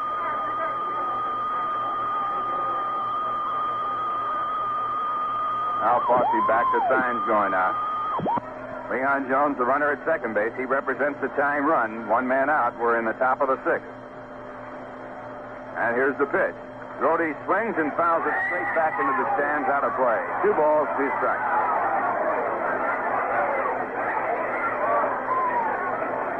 And we're Wherever you see the Mets play, you see the banners displayed in the outfield. There's one in right center field, I believe in Willie, or Willie Mays.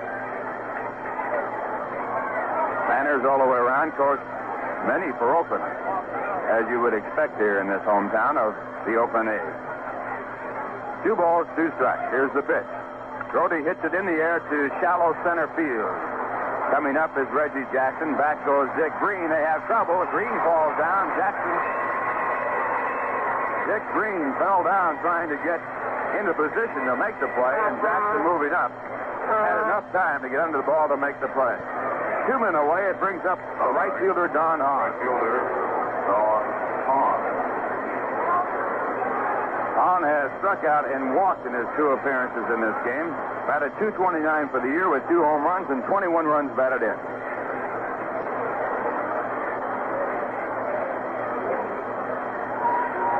Hahn, a right-hand batter, also played over toward right center by Reggie Jackson. And the first pitch. Hahn takes a fastball over the outside corner, a called strike.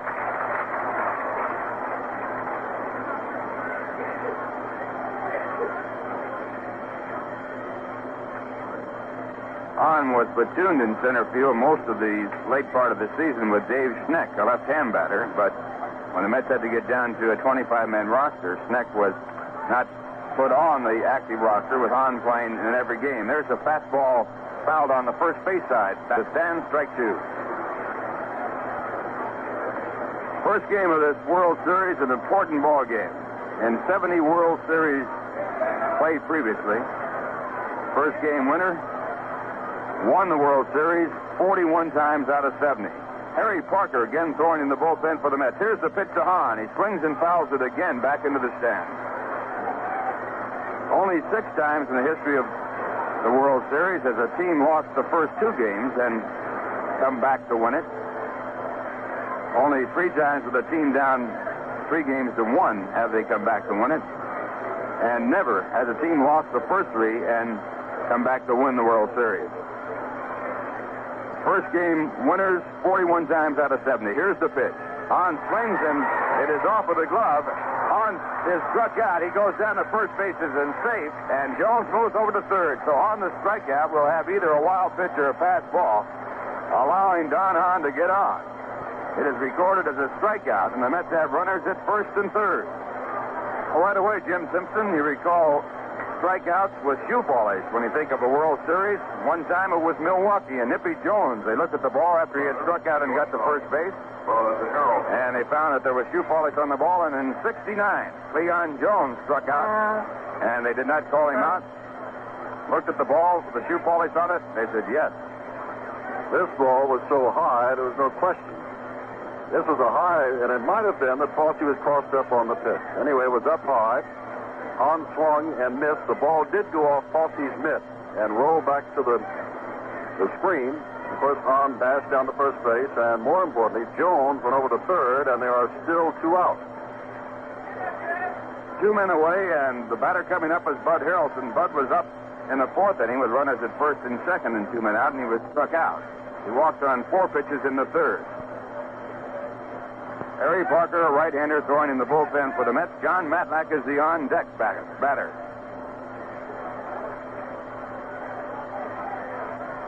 It is being scored a pass ball against the catcher, Ray Fossey. And the first pitch to Bud Harrelson is inside the ball. Bud batting left-handed against the right-hander, Raleigh Fingers.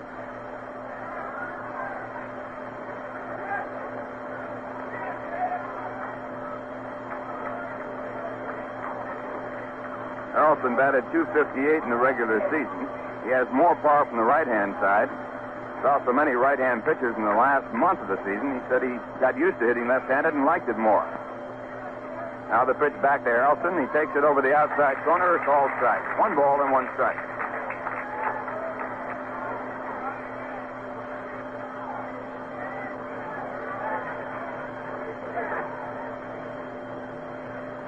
Darrell Knowles, a left-hander, starting to loosen up in the bullpen for Oakland. Leon Jones, the runner at third. Don Hahn, the runner at first base, 2 men away. And the next pitch to Harrelson is swung on and missed. 1 ball and 2 strikes.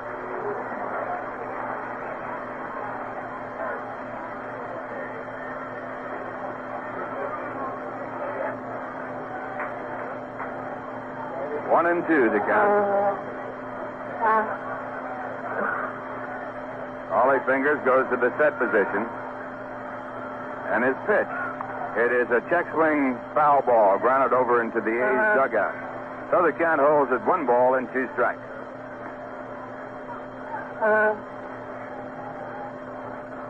A's leading by a score of 2-1. 2 men out. We're in the top of the 6th inning. The Mets with runners at 1st and 3rd. Again, it's the 1-2 pitch.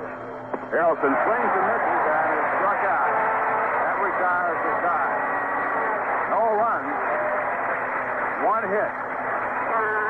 No errors and 2 men left. And the score at the end of 5.5 innings, Oakland 2, the New York Mets 1. 1 hit.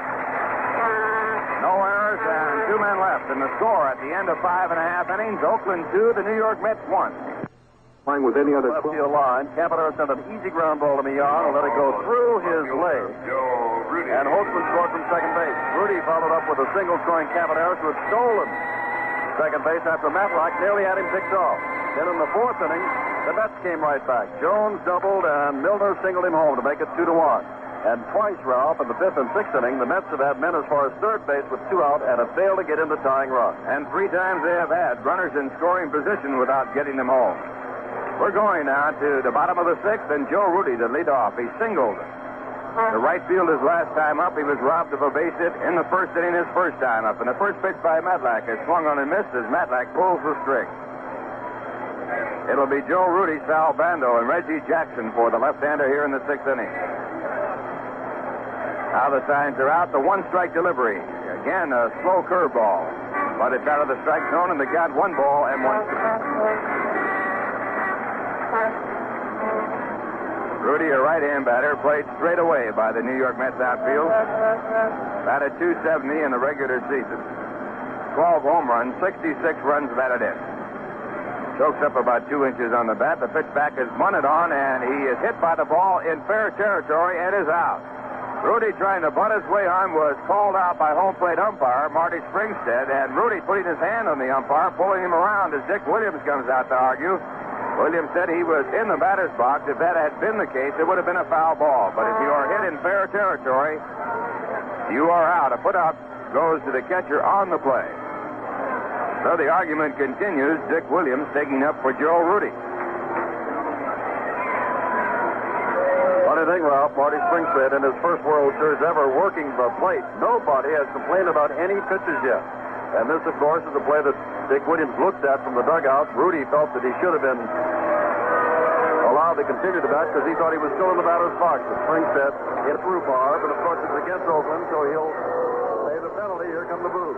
Well, an American League umpire having the first run in here in this overall series. It was not a strong argument, but I guess it was certainly a protest on the part of Dick Williams and Joe Rudy. 1 away, and the batter coming up is Sal Bando. Bando has singled and 2 times up.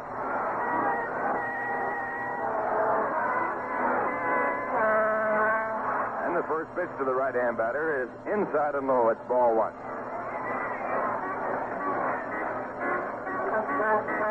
Three umpires from the American League and 3 umpires from the National. They'll rotate 1 turn all the way through the series. Next pitch is a curveball swung on and missed. 1 ball and 1 strike. That means if it goes 6 games, each umpire will be behind home plate once. And at 1-1, Matlack back, and the pitch is popped up in foul territory. Back into the stands, out of play. 1 ball, 2 strikes. Bando batted .288 in the regular season. Had 29 home runs and drove in 97 runs.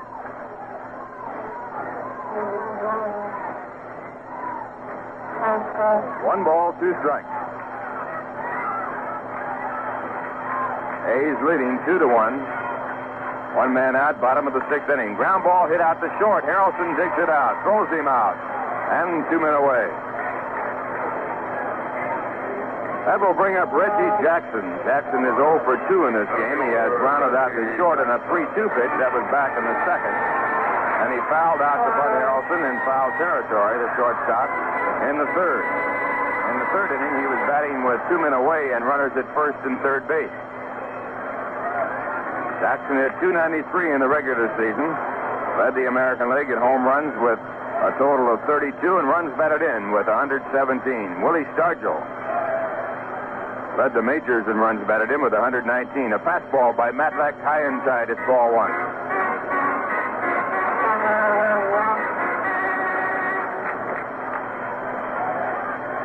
We're going to see some action starting up in the bullpen for the Mets. The pitcher, Matlack, is the leadoff batter in the top of the seventh, so Yogi Berra getting ready to pinch it for the pitcher.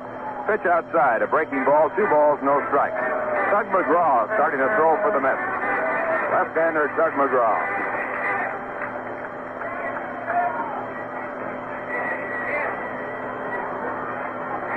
Two balls, no strikes, and now the pitch by Matlack to Jackson.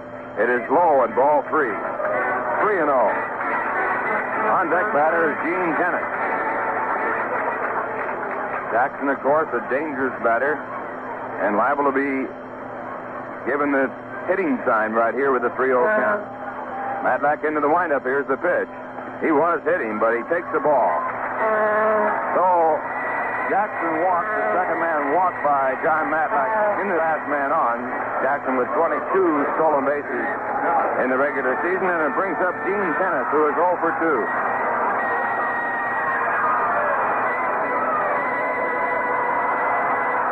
Kenneth was struck out on a fastball in the second. He also flied out to left in the fourth. 0 for 2. Batted .258 in the regular season with 24 home runs and 84 runs batted in. Jackson with a short lead. The first pitch to Kenneth hit off the hands out towards second base. Neon is there. He fields the ball, throws to first base, and the side is retired. No runs, no hits, a walk, and 1 left. And the score at the end of 6. Oakland 2, the New York Mets 1. As Ralph anticipated, watching Tug McGraw warm up out there along the right field line and the Mets bullpen, Matlack, first up in the 7th, will be batted for by Ken Boswell. Infielder hitting at .227 for the regular season. Raleigh Fingers, the second pitcher for the A's on the mound. So both starters, Matlack and Holtzman, both of whom most effective in their appearances in the playoffs, are both out of the ball game. McGraw continues to warm up. Boswell now starts to step in. Marty Springstead motions up into the press box to say, put Boswell in as the bench hitter, and here's the announcement. As Boswell steps in, so does Ralph. Okay, Jim and Ken Boswell, who had 2 pinch hit home runs in the regular season, batted .227. As a pinch hitter, he batted .235. He had 12 hits and 51 times up. Boswell, a left-hand batter.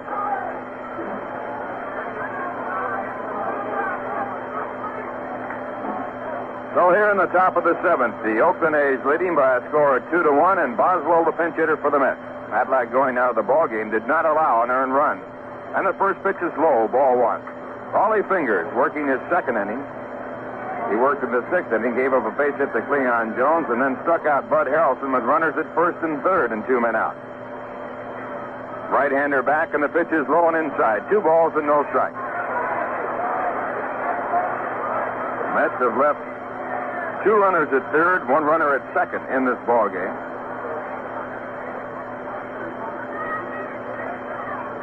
They have had 8 base runners. Now at 2-0, the pitch by Fingers, and it's low and inside. Boswell now with a 3-0 count. On deck is Wayne Garrett. He's followed by Felix Leon. And again, the Oakland bullpen is given the sign, and Darrell Knowles is going to heat up. Left-hander Darrell Knowles. 3-0 pitch. It's in at the knees. They call strike, 3 balls and 1 strike.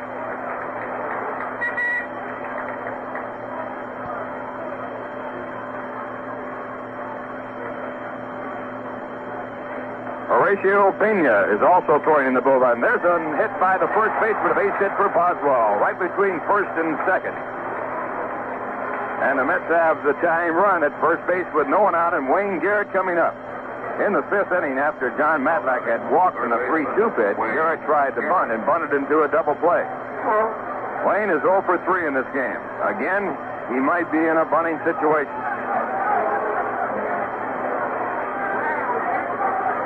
Mets have their second hit off Fingers and their 6th base hit in the game.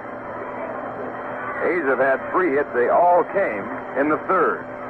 Every other inning pitched by Matlack, a 1-2-3 inning. There's a drive right at the second baseman, and it's fielded there by Dick Green. He's going to turn it into a double play. The throw to Campaneris is in time at second. The throw on to first for the double play. Smash at Dick Green, who dug it out in the short hop, going down to his knees. He got up and made the throw to Campaneris, covering at second for the out there. And then on to first base for the double play. The second double play turned by the A's in this ball game, and it brings Dick Williams out to the mound. That was hit very hard, but right at the second baseman Green. Now with 2 and out and no one on, the batter will be Felix Meehan. He tripled to left center field in the 5th. He's 1 for 3 in the game.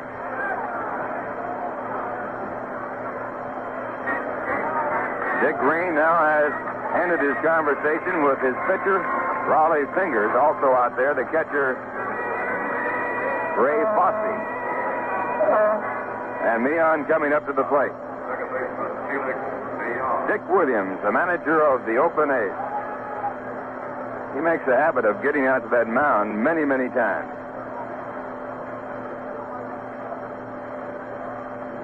Felix Meehan coming up. He batted .290 in the regular season. Chokes up in the bat, as Jim told you, about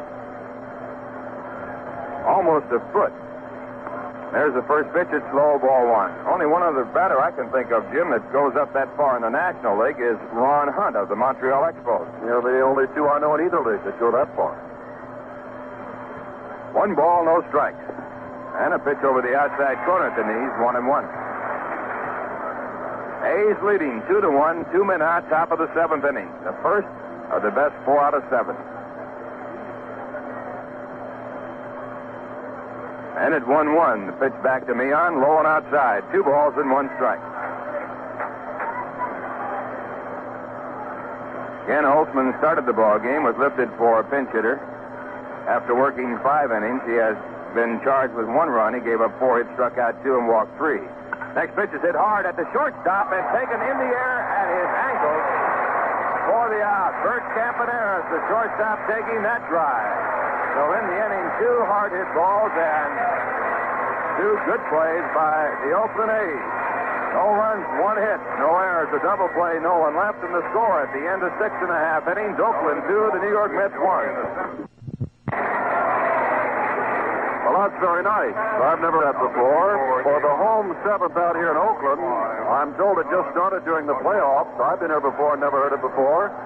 The crowd is invited to stand and sing God Bless America, which they did, and it was most beautiful. Doug McGraw, who has been great over the last 2 months of the season, is on the mound warming up now, the left-hander with the screwball. Been in 60 games. He won 5, lost 6, 25 saves. Earned run average of 3.86, but just sensational, as we said, over the last 2 months of the season. Born in Martinez, California, and lives in Poway, California. He was eligible for the 1969 World Series, but was not used. He will be a very big man, you can tell here, in the 1973 World Series. Born about 40 miles from right here in Oakland, California. And the story is out that Yogi Berra, when things were going so bad, with a couple of months to go, in August, told Doug McGraw, here's the baseball, I'm going to use you, and we're going to win or lose with you, and I'm going to keep or lose my job with you, go out and throw. And McGraw, in his last 16 appearances, had 11 saves and 4 victories. And he's on the mound now, with the Mets down 2-1, both Oakland runs unearned. And the Mets have had golden opportunities. As a matter of fact, one of their most golden was robbed by Reggie Jackson. With Miller on at second base when Jackson outran Brody's long drive to left center. That was one of the ways that the A's choked off a run. Lou leads off the 7th against McGraw, and here's Ralph. Okay, Jim, and the first pitch by McGraw, a fastball over the outside corner. It's a called strike. Doug was given 2 starting assignments to break him out of his slump. In the second one, he pitched a fairly good ball game, did not get involved in the decision. There's a swing and a miss, and it's a strike 2 down. After that, it was a complete turnaround for Tug McGraw. He was devastating as a relief pitcher the last third of the season, maybe even further along in going to about the last pitch back is grounded slowly at the shortstop. A tough play for Harrelson. He comes in, makes the throw in time, and Jesus Alou is out. Ball hit off the hands and just by McGraw, the pitcher, and Harrelson had to charge from shortstop to field that ball on the edge of the infield grass for the play. One away, it brings up Ray Fosse. Fosse was 0 for 2 against John Matlack, who worked 6 innings, allowed no earned runs, was charged with 2 runs unearned, gave up 3 hits. They came together in the third, out 3 and walked 2. And the first pitch to Ray Fosse is bunted on but missed. It's strike 1. Well, just looking down at Vic Davalillo, he and Wes Stock are talking about something, and they left the field, both of them, for something. Have no idea what's going on. Just thought you'd like to know. Something's going on. Something is going on. Davalillo, of course, has hit against McGraw. Came from the National League. There's a pitch that's down low. It's 1 ball and 1 strike.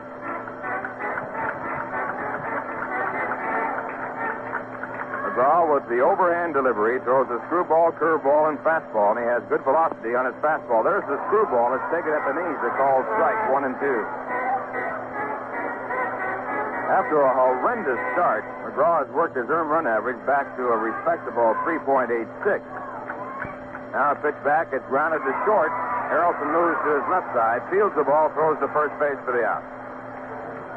2 in a way and 2 assists for the shortstop, Bud Harrelson. That brings up the second baseman, Dick Green. Green has walked and struck out in this game.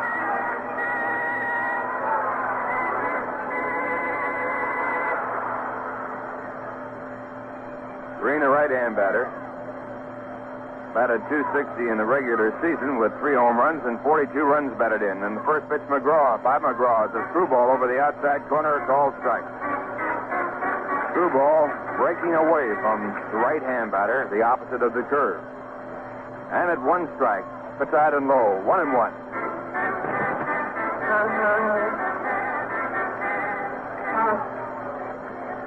Tug McGraw came from this area right around the bay. There's a fastball, a half swing. He went far enough. It's a strike. It's 1 and 2.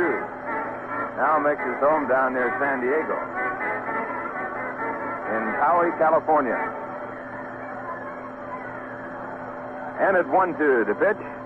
Fastball, but it misses high and outside. 2 balls, 2 strikes.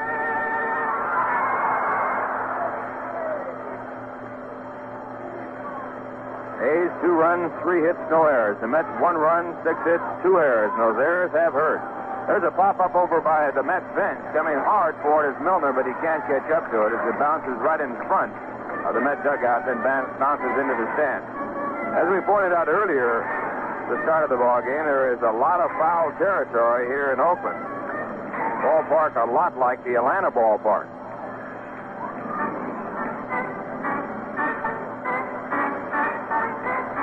That should be an advantage to the pitchers because you can get a lot of men to foul out balls that would be caught that normally would go into the stand. 2 and 2 the count. Now the pitch. It is grounded out to short. Harrelson comes up with it, throws to first base, and the side retired in order. All assists by Bud Harrelson, and the score. Game. And the pitching on both sides as we see Yogi Berra come out for a moment, talking to Marty Springstead, but it's all right. The pitching on both sides has been very good, and we can't help but recall in 5 games against the tough Cincinnati ball club, the Mets pitchers gave up 7 earned runs, 5 of those on bases empty home runs. And here in this ball game, although they're down 2-1, the pitching staff of the Mets has come through again. Matlack, who worked 6 innings, gave up both runs, but both were unearned. Now it's up to the Mets to conquer the A's pitching, which in itself has been excellent. As a matter of fact, Ralph, we remember after the victory in the 5th game for the Oakland A's, Baltimore had no excuse, just said one man, Catfish Hunter, their pitcher beat him. Well, it was touted as a pitcher's series, and so far it certainly has been that, with more to come. Willie Mays, the leadoff, he had the first hit of this World Series, a single to left in the first inning. And the first pitch, a called strike. Mays has not batted against Raleigh Fingers.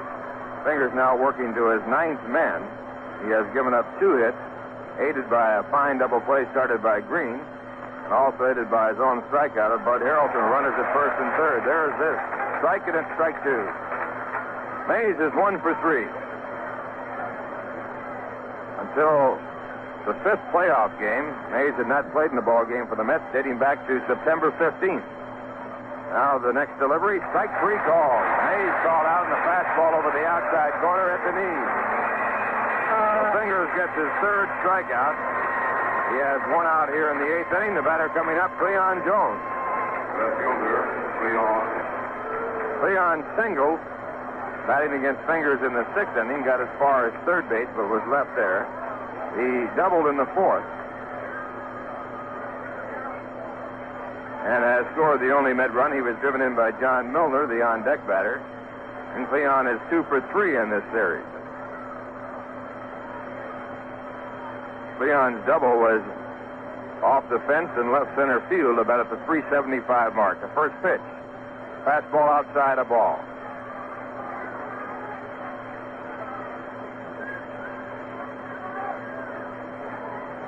Jones, a right-hand batter, shaded toward right center field by Reggie Jackson. The ground ball topped out toward third, fielded by Saul Bando. The throw to first base in time for the out. 2 men away, it brings up John Milner, who has a base hit and a run batted in and 3 times up. A's leading 2-1. Mets batting with 2 men out in the top of the 8th inning. Mets won 82 games in the course of the season. They lost 79, winning on the last day of the season, actually going on beyond the regular scheduled season to beat the Cubs to win. The A's won 94, lost 68. First pitch to John Milner. He takes it over the inside corner, a called strike. Beautiful sunshiny day in Oakland. A perfect day for World Series baseball. Now at 1 strike, the pitch to Milner, way outside. Fastball, 1 ball, and 1 strike. Tomorrow we'll be on the air at 4:15 Eastern Time. It's going to be Jerry Guzman pitching for the Mets against Vida Blue. Guzman won 14 and lost 15. Vida Blue won 20 and lost 9 in the regular season. There's a drive to right, another base hit for John Milner. So the Mets have the tying run at first base with 2 men out, and the batter coming up is Jerry Grody. As Jim Simpson pointed out, Grody was robbed on a fantastic play by Reggie Jackson of an extra base hit and a run batted in. We pause 30 seconds for station identification.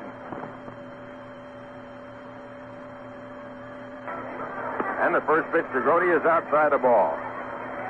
Oh, we cut away. The pitching coach of the A's out to the mound to talk to his pitcher, Wes Stock. Grody is 0 for 3 in this game. Just missed a home run. Ball was fouled by a couple of feet down the left field line. Was robbed of an extra base hit. Now the pitch by Fingers, and it's hit in the air in foul territory on the first base side. Moving over to second baseman Dick Green. Also there to first baseman Tennis, and Tennis makes the catch. And the side is retired. Good running catch by Gene Tennis to retire the side. 1 hit, no errors, and 1 man left in the score. At the end of 7 1/2 innings, Oakland 2, the Mets 1. Well, the Oakland A's lead by a run as we go to the last of the 8th. In the 9th, the 7, 8, 9 batters for the New York Mets who are a run behind. And never let it be said that the Mets today have not had their chances. For only in the 2nd inning did they go down in order. Milner, Grody, and Hahn all went out. Other than that, someone has been on base every inning, and the Mets have left 8 men on base. And as Ralph and I have told you, they had a man at second with 1 out when Jackson made the great play on Grody to stop a run there. Later, Hahn walked, but they got out of that inning. They had a man on at first, but Garrett punted into a double play. Rudy misplayed a beyond ball into a triple with 2 out, but Mays couldn't bring him in. That was in the 5th inning. Then Jones singled to lead off the 6th after Milner went out and Grody went out. There was a pass ball and a strikeout. And they had men at first and third with 2 out and couldn't get him in. Boswell led off the 7th with a single. Every other ball was hard hit, but one was turned into a double play, and Campaneros caught the other one. And they had a man 2 out in the 8th. They just have not been able to get the run. The only runs the A's have gotten are both unearned. Now it's Oakland's time at bat. Here's Rob. Wally Fingers, the leadoff for Oakland, the pitcher, right-hand batter. On the mound, Tug McGraw. He worked the 7th inning in order, getting ground balls off 3 batters, Jesus Alou, Ray Foxy, and Dick Green. And the first pitch is called a strike. McGraw, the left-hander, the pitch back to the plate. Screwball is low and inside. John Odom is throwing in the bullpen for Oakland. 1 ball, 1 strike. And McGraw into the windup. His next delivery swung on and missed, and Fingers with a hard swing, but no contact. 1-2.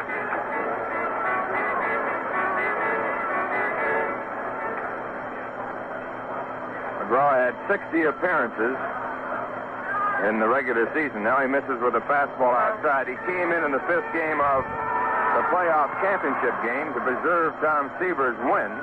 Pitched to Joe Morgan, got him the pop to short, and got Dan Dreesen to ground out to first. Gave the Mets the National League Championship. There's a fastball fouled into the stands. 2 balls and 2 strikes.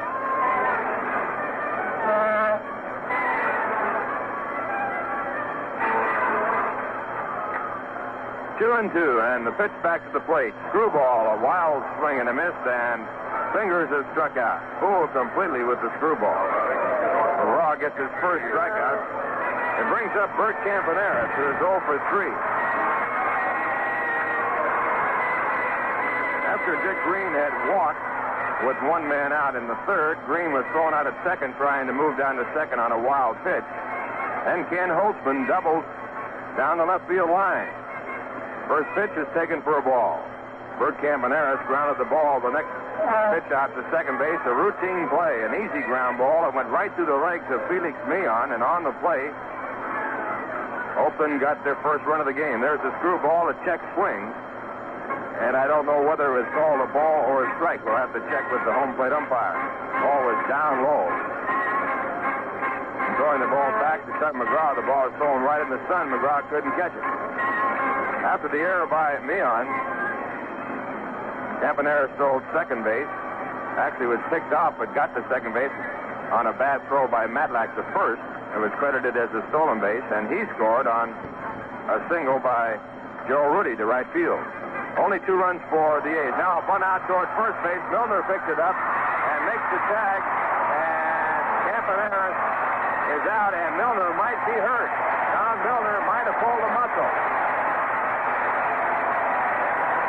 Don't know whether or not the play has been called another way by another umpire. Augie Donatelli, the first base umpire, called Campaneris out.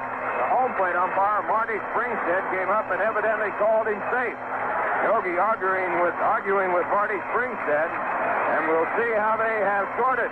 Evidently they have sorted that Campaneris is safe. Well, if it looks to me, Campaneris slid.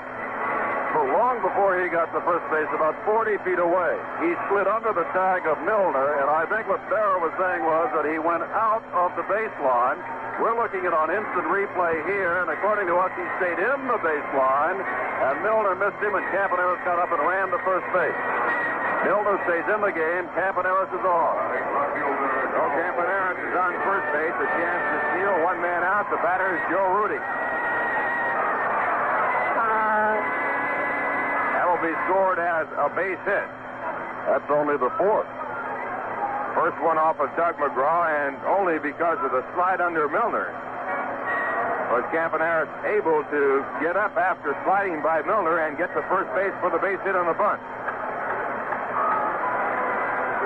Milner apparently is all right. It looks as though he might have pulled a groin muscle. He's had that trouble before, but he is now up and holding against the runner at first base. McGraw has a good move to first. Campaneris with that big lead tosses over to first base. Campaneris back. Campaneris stole 34 bases in the regular season.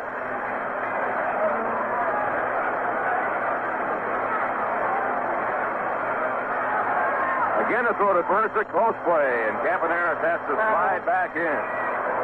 Campy just learned one thing, Ralph. McGraw does have a good move to first base. Campaneris takes that tremendous lead. Many times he's caught going back to first base on the pitch to the plate. Now again, that big lead. McGraw fakes the throw to first base, and Campaneris slides back in. without stepping off the pitching rubber, which he has to do, or it would be a balk. Raw again setting up, but now waiting for Joe Rudy, who takes a long look at the signs from Herb Knorr in the third base coach. Now Rudy gets into the batter's box, and time is back in. And the pitch by McGraw, and it's high a ball. And on the pitch, Campaneris was moving back to first base. 1 ball, no strike. Rudy has a single and a run batted in. He was robbed of a base hit in the first inning by Bud Harrelson's catch of his soft line drive out over second. He also tried to bunt his way on and was out. 1 for 3 in the game. Again, Campaneris with a big lead. He does not go. The pitch is swung on and fouled in the count. 1 ball and 1 strike. Campaneris made a move to go and then stopped. Evidently did not feel that he had a good enough jump. A's leading by a score of 2-1 as they bat in the bottom of the 8th inning. 1 man away. For the New York Mets in the 9th, it'll be Don Hahn, the leadoff, Bud Harrelson, the shortstop, and the pitcher to bat. Now, bunt out in front of home plate, picked up by Grody. The throw to first base is in time for the out. Rudy trying to bunt his way on again, bunting for a base hit, but the bunt not out where it should be a safely placed bunt. Grody coming out from behind his catcher's position had an easy play at first, but on the play, Campaneris goes down to second. That could be scored or sacrifice. 2 men away, a runner in scoring position, and Sal Bando coming up. Now Yogi Berra out to the mound. They're going to discuss whether or not they want to pitch to the right-hand batter, Sal Bando, or the left-hand batter, Reggie Jackson, who is on deck. Many times in this situation, Yogi Berra will leave it up to the pitcher, going with his preference. Now the decision has been made. Yogi back to the bench, and will be in a position to know what they have decided in just a moment. It looks as though they're going to fix the Sal. They're going to put Sal Bando on. Sal Bando is going to be walked intentionally, and the Mets will work against Reggie Jackson, a left-hander against the left-hand batter. Pitch outside for ball 2.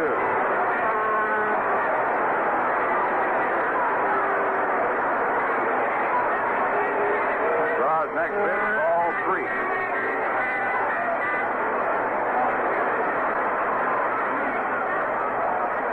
And ball 4. And runners now at first and second with 2 men away, and Reggie Jackson coming up.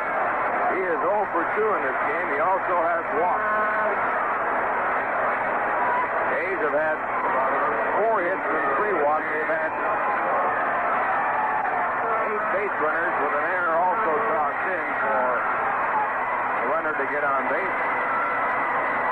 The Mets have had 7 base hits and 3 walks. They've had 10 base runners in the game. A's leading 2-1. Now McGraw to the set position. And his first pitch to Jackson. It is a curveball hit on the ground to Meehan at second base. He fields it, throws to first base, and the side is retired. No runs, 1 hit, no errors, a walk, 2 men left. And the score at the end of 7.5 innings, it's Oakland 2, the Mets 1. And we have a fan on the field holding up his fist for victory. Now 1, 2, 3, 4 security guards. He held out his wrist as though, okay, slap the cuffs on me. I've done what I want to do. And they're taking him off the field. Strictly nonviolent.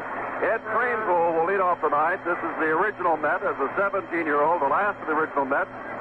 How about that? A major league at age 17, and here he is 12 years later, still in the big leagues with the Mets. Kranepool, Harrelson, and then another pinch hitter in the 9th inning. And they talked about the amazing Mets of 1969, where the miracle happened in New York. And the miracle happened in New York again this year for the Mets to get here. And the Mets may yet win the World Series, may yet win this game. But it is an error by their usually reliable Meehan, who only committed 9 all year long, that allowed both of the Oakland runs. And in the 7th inning, after Boswell laced a single to get on with none out, Garrett and Meehan hit tremendous line drive smashes that were turned into a double play and the concluding out. And as we've said, only once have they not had men on base. But thus far, as we begin the night, thus far, not been the Mets' day of the miracle. Here's Ralph. Okay, Jim, and Ed Kranepool had a World Series home run in '69, stepped up. In the 5th game of the playoff game, he had to play in place of Rusty Staub, and he singled in 2 important runs. Kranepool, a left-hand batter. On the mound, Raleigh Fingers. He came into the game back in the 6th inning. He has given up 3 hits, and there's a line shot right at Campaneris at shortstop. Worn out. Another line drive and another out. 1 away, it brings up Bud Harrelson. Bud has been called back, and Ron Hodges is going to pinch hit for him. Ron Hodges, one of the 3 catchers on the New York Met Ball Club, had a big base hit against the Pittsburgh Pirates when he tied up a ball game in the top of the 9th inning when the Mets drove in 5 runs to defeat Pittsburgh in an all-important game. It saw them then go on to win 3 more, 4 straight against the Pirates after losing the first game of 5 consecutive games. On the bench before the game, Ralph, they were talking as, hey, Rusty Staub is out on deck, who did not play today. On the game, the bench before the game, they were talking about Ron Hodges. Here comes Wes Stock out now, and Dick Williams said, no, he is not on the roster. And I think it was you who said, oh, yes, he is. And so Williams said, well, to his coach Vern Harsh, I'd better put him down on the book. And they got out the scouting report on Hodges. And now apparently Williams has told Stock, his pitching coach, and Stock has gone out to say what it is they've got in the book on Ron Hodges. So, with 1 out in a 2-1 ball game in the 9th inning, Kranepool with that line shot to Campaneris, Hodges will come on, and Rusty Staub, who took batting practice today and then ruled himself out of the game, will come up and swing as the 3rd man in this 9th inning. Speaking about the New York Mets, they lost the first game of the championship playoff to the Cincinnati Reds by the score of 2-1, with Seaver striking out 13 and losing to 2 home runs, one by Pete Rose and one by John Bench. Right here, the score 2-1. 1 man out, 9th inning. Ron Hodges, a left-hand batter. He's being played straight away. Brought up from Memphis. And the first pitch to Hodges, a fastball. It's inside and low, and it's ball 1. Hodges in the regular season batted .260.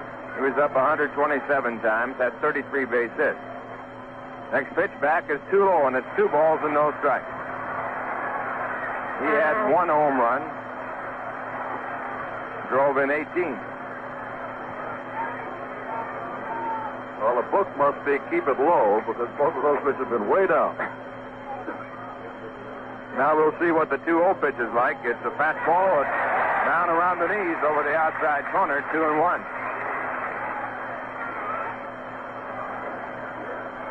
Ron Hodges is not a son or a relative of Gil Hodges.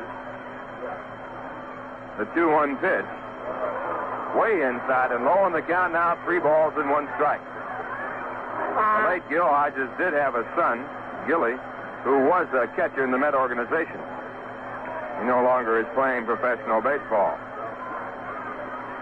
3 balls, 1 strike. Mets have 2 men left. 2 outs left in this ball game. They need a run to tie, 2 to go ahead. Next pitch is low, and Hodges walks. And the Mets now have the tying run at first base with Rusty Staub coming up. Rusty Staub as a pinch hitter for the pitcher, Tug McGraw. And Ted Martinez is going to run for Ron Hodges.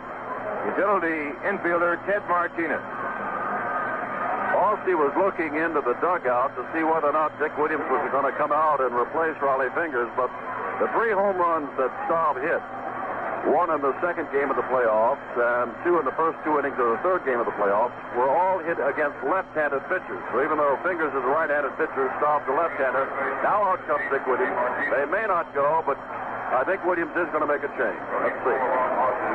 The 2nd man out, so he'll have to take him out of the ballgame once he crosses that foul line because Wes Stock, the pitching coach, was out before in this inning. Darrell Knowles, the left-hander, is throwing in the bullpen for Oakland, and he is going to come in the ballgame. Now, the Mets have seen Darrell Knowles. He worked for the Philadelphia Phillies in the National League. Well, Staub is walking back. We pointed out the fact is he gets a... This is a hand for Raleigh Fingers walking off now. Staub is walking back. He may yet bat, but we pointed out that he did very well. And Yogi Berra is now talking to him, so apparently Staub is going to stay in. Mets have, pardon me, Jim, is going to say the Mets have a strong right-handed pinch hitter, Jim Beecham, available. 46,021. The A's, thank you. Staub still standing on the upper steps, and now that's going to be all for Rusty as they talk to him, and out comes the man that Ralph was talking about, Jim Beecham, to the on-deck circle. Darrell Knowles comes up, 1 out, inning, 2-1 the score leads it. Hodges, the second pinch hitter, is on with a walk. After Cranepool, the first pinch hitter, line sharp to the Campaneris at shortstop. Staub listed to hit. Knowles came in. Staub goes out. And Knowles will be pitching to Jim Beecham. The game continues at the beginning of side 4 after a 2-minute delay. The Cranepool, the first pinch hitter, line sharp to the Campaneris at shortstop. Staub listed to hit. Knowles came in. Staub goes out. And Knowles will be pitching to Jim Beecham. Beecham, over the season, batted at .279. He was up 61 times. He had 17 base hits. He was used mainly as a pinch hitter. No home runs, but he has home run power. Drove in 14 runs. And for Darrell Knowles, their ace left-hander in the bullpen, this will be his first postseason appearance of the year. He was not used at all in the playoffs. And remember, a year ago in the World Series, he was hurt. But Darrell Knowles, former Philadelphia Philly, former Washington Senator, out to pitch to Beecham with 1 out, tying run on at first, 9th inning. Here's Rob. Knowles with a record of 6-8 in the season, had a 3.09 earned run average. He was in 99 innings. Throws a sinking type fastball, has good motion. Very perky jerk type pitching motion. Difficult for the batter to time the rhythm of his pitching. Beecham, a big, strong right-hand batter, being played straight away by Open in the first pitch. Beecham takes it at the knees, it's ball strike.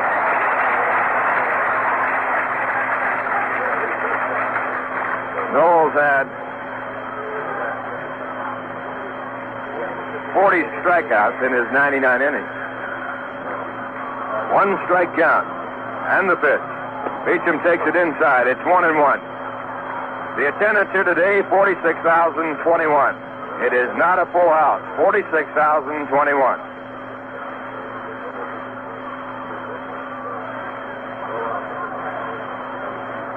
One ball, 1 strike. Throw to first base. Martinez is back. Mets with the tying run at first base. 1 man out. We're in the 9th inning. 1 ball, 1 strike count to Jim Beecham, and here's the pitch. Beecham lines it into center field, and it is caught by the second baseman Green on a great jumping backhand catch in the shallow center. And listen to this crowd.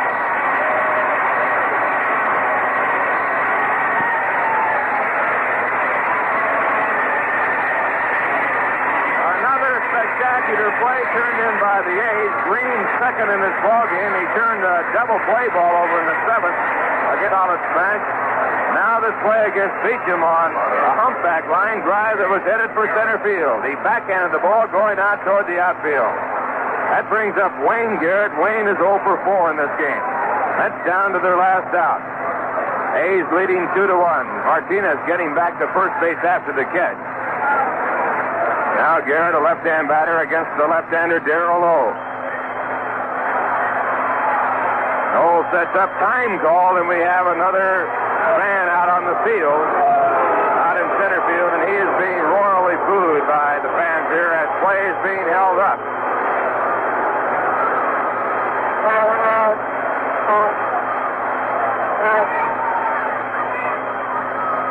Play being held up here, and the fan has finally been apprehended. He's being let off the field by 2 uniformed men here. Knowles takes some more warm-up pitches while the delay goes on. Now Garrett stepping up to the batter's box, and play will be resumed.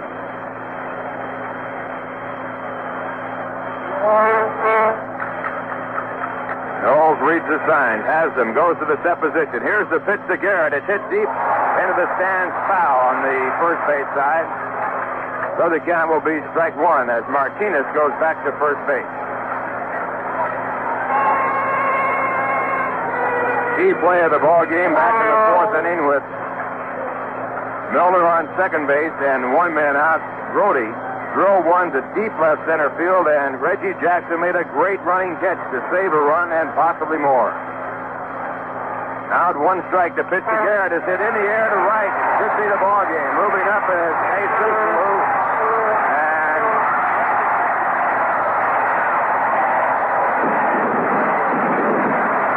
catch is made by Reggie Jackson, and the A's have won the ball game. The first game of this. That's 4 out of 7 by a score of 2-1.